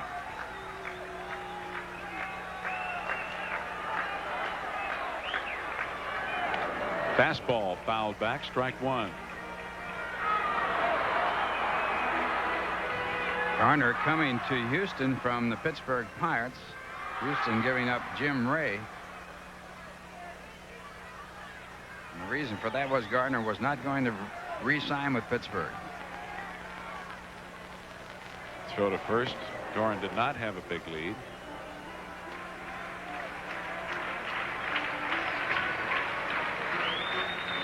Johnny, what'd I say, Jim Ray? I'm thinking of Jim Ray Hart. Former San Francisco Giant. 1 strike to count on Garner. And a curveball and a beauty for strike 2. So Jesse in control here with the Astros down to their last strike.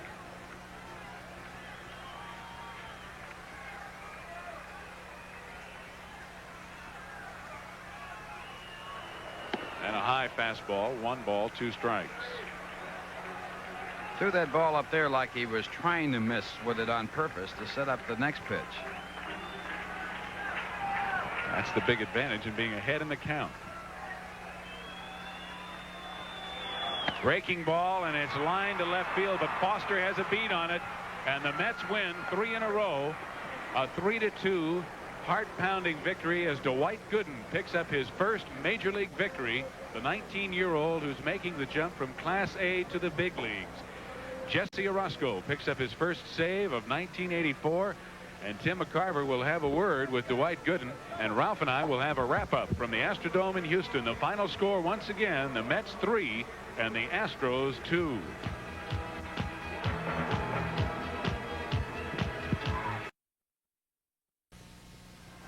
Well, the New York Mets have clinched win in this series here, a 3-game series, winning the first 2 games of the 3-game schedule. The Mets won a 3-game series back in 1982, and this is the 9th that they have won against Houston in their career. Home run by Strawberry in the second over the center field fence gave them a 1-0 lead, and then a 2-out double by Mookie Wilson drove in 2 more runs. A big play in the ball game, Steve, had to be the play when a base hit the left field by Ray Knight with runners at second and third, and the runner at second base, Jose Cruz, failed to slide at home and was thrown out by George Foster, the left fielder. So the mechanics of baseball are a very big part of this game. If he had slid, then it would have been a tie ball game at 3. He might have been safe as right, Ralph, and you really can't blame Jose Cruz because Dickie Thorne, who had scored ahead of him, and the on-deck batter were both standing there and said nothing to him about whether or not to slide. Foster made a fine play. George's defense has been outstanding. But I think the big thing in this ball game, and you're going to find out from Dwight Gooden in just a minute how big it was for him, has to be the fact that for a couple of years now, and particularly throughout this spring, we've been hearing about these good young arms that the Mets have. Well, going back to Wednesday night, when Ron Darling won the ball game, Walt Terrell winning here last night, and Dwight Gooden picking up his first major league victory tonight, we're beginning to see that those things that we've been hearing are really true. The Mets do have fine young pitchers, and the Mets are also playing outstanding defense, and that's the reason they've won 3 in a row. Well, Roscoe picked up his first save of the year. He had 17 last year, and he saved it for Dwight Gooden. And let's go down to Tim McCarver for an interview with Dwight. All right, Ralph Kiner, thank you very much. Dwight Gooden, you got a lesson tonight in starting your first major league game, and you also got a lesson in rooting, right? Because you stuck around those last 4 innings just to make sure that that bullpen put the clamps on things. Right, I hung around to see what was going to happen. I felt great out there. First battle I had a little jitters, but after the first battle was over, then everything just seemed to fall in place. For those who have never started a big league game, what was your day like today? Well, the day is like everything was going slow. You know, I was impatient, really trying to keep myself busy to the game time, and I was really pumped for the first one. And you were fired up, and you had amazingly good control. You only walked 2, you struck out 5, and they clocked you at 95 miles an hour. Was that about on time? Yeah, that was about right. I knew I'd get up there this year. Last year I topped about 93, 94, but this year I just felt great. You know, I just went out and wanted to get my best, keep the ball club in the game best way as possible. And Dwight, the interesting thing about a young pitcher who can throw breaking balls behind the hitter as you did, or behind the hitters, as you did so well tonight, a lot of curveballs you threw in a 1-0 count, a 2-1 count a couple of times. You really have confidence in your breaking ball too, don't you? Yeah, my curveball, I've got a lot of confidence in it, and when I'm behind batters, I like to show them a curveball and, you know, let them know I can get over the strikes. And once I get command of my off-speed pitches, and then I have my fastball just that much better. And your mother and father being here tonight didn't hurt things, did they? No, that made things a lot better, you know, relax more, and just had to go out and do it. I have rarely met Ralph Kiner and Steve Zabriske, a more composed young man. Dwight Gooden with his first major league win tonight. Now let's go back up to the booth to Ralph and Steve. And the first chapter in a book of Dwight Gooden, and it might be a long, long book. A book I'm sure he's going to like to read at the end of his career. Today's star of the game will receive compliments of Wayne Scott. Young man's shirts, sweaters, active wear, and sets and styles and colors.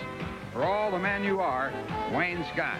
Tonight's guest will also receive from Daniel Mink a sports watch that's a stroke of genius and ready for any course of action. Daniel Mink's exciting watch collection is available at Bloomingdale's.